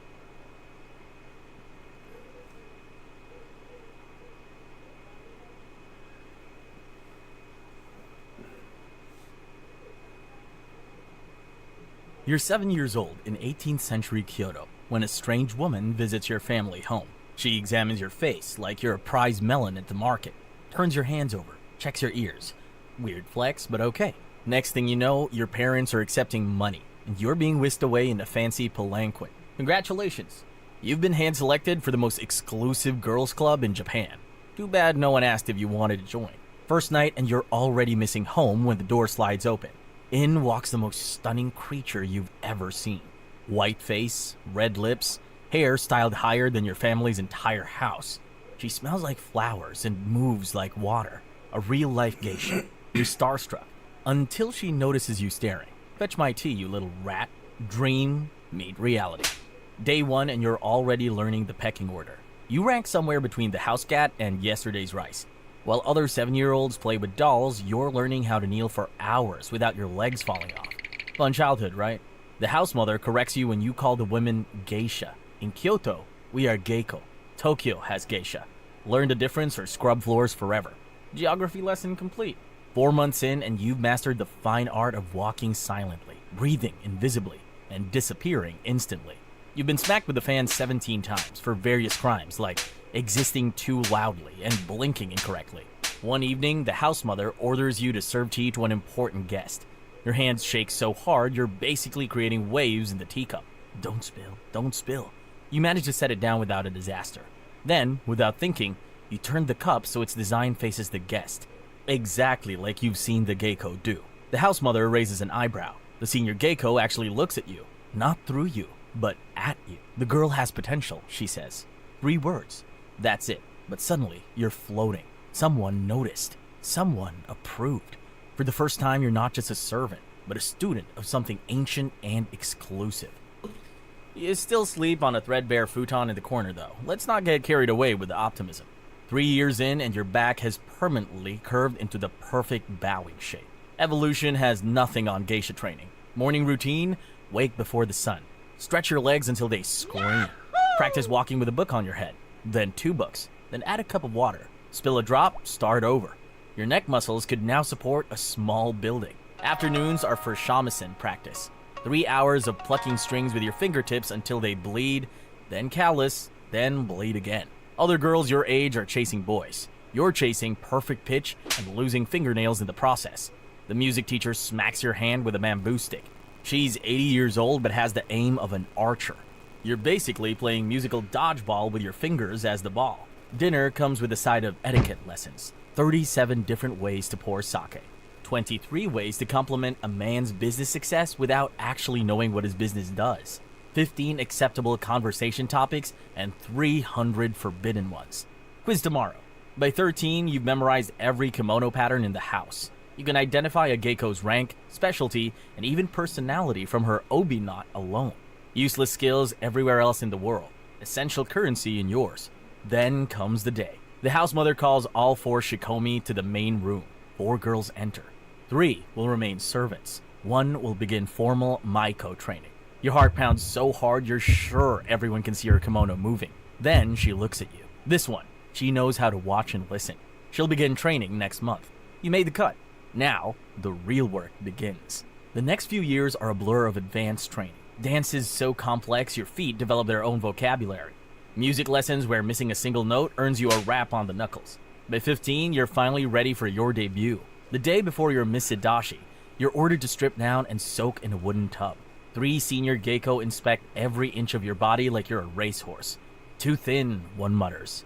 Good neck, says another. Small chest. Easier for the kimono, adds the third. You're officially reduced to a collection of parts, not a person. Transformation day arrives.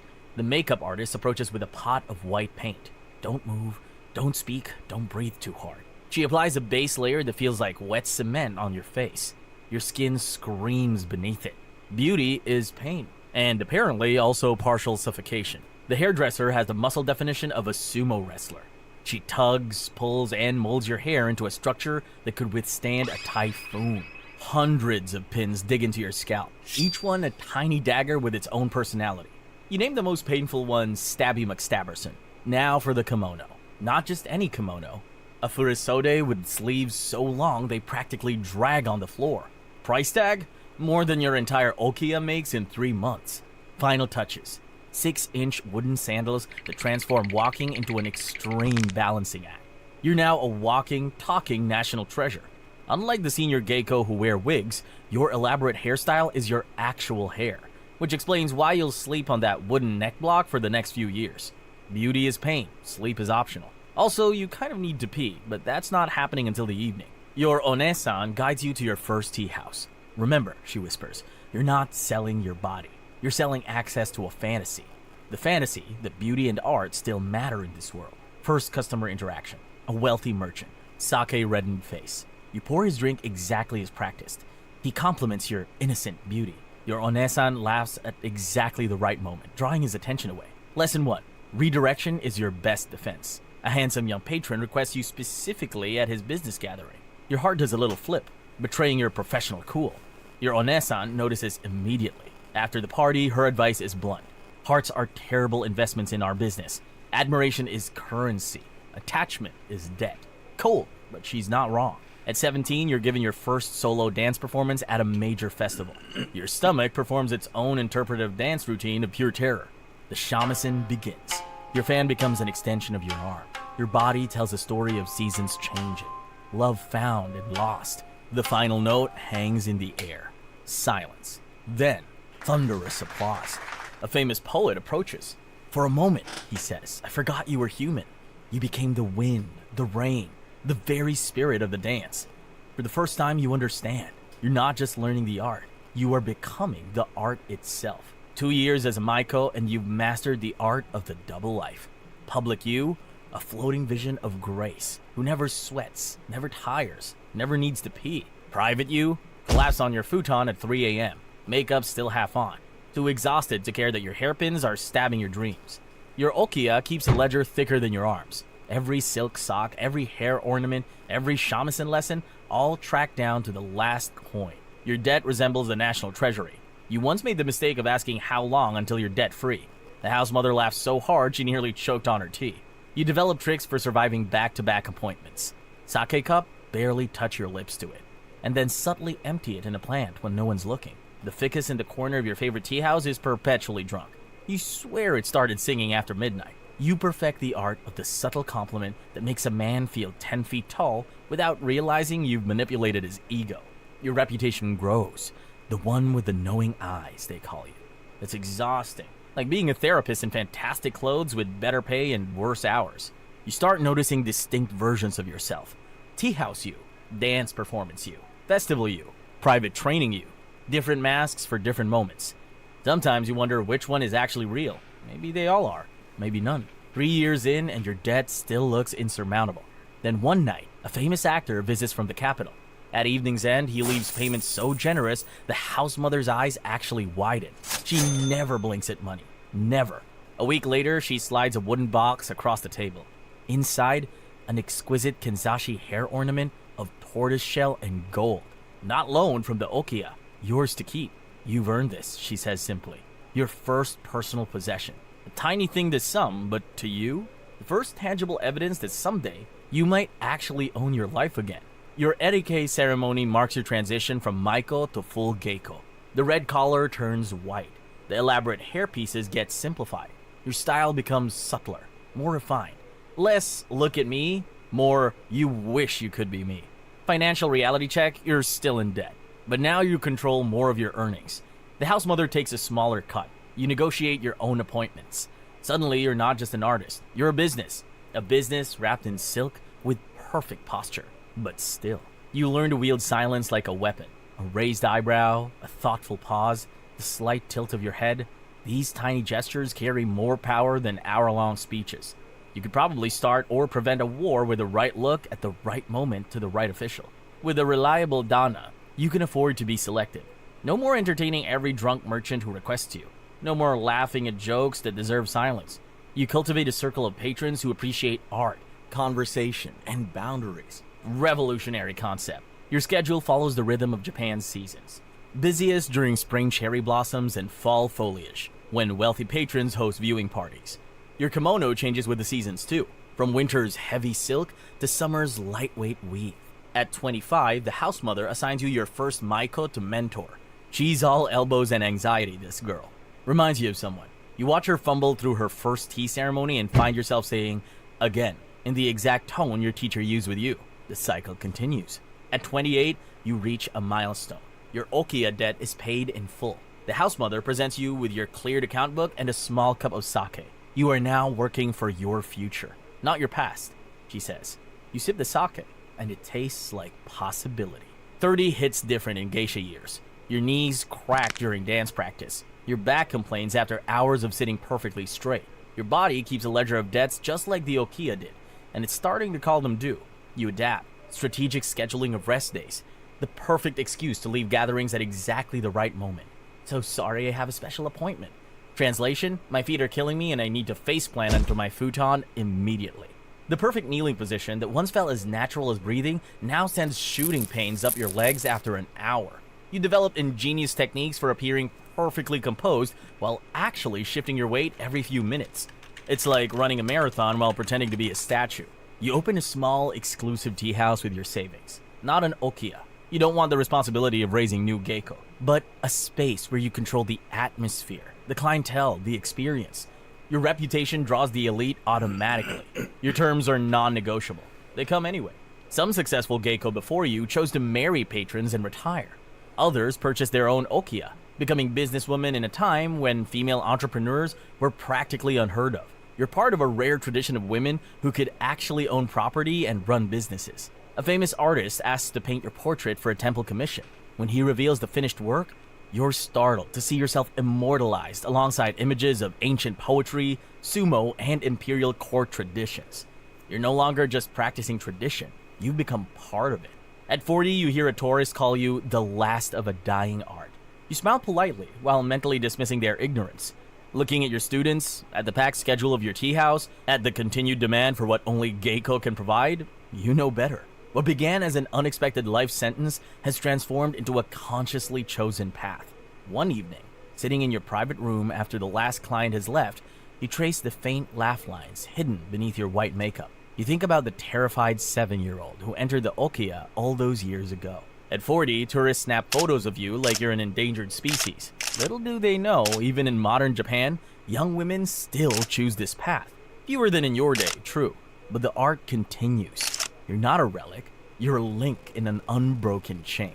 We did all right, you whisper to her across time. In a world racing endlessly forward, you've become a living bridge to something timeless.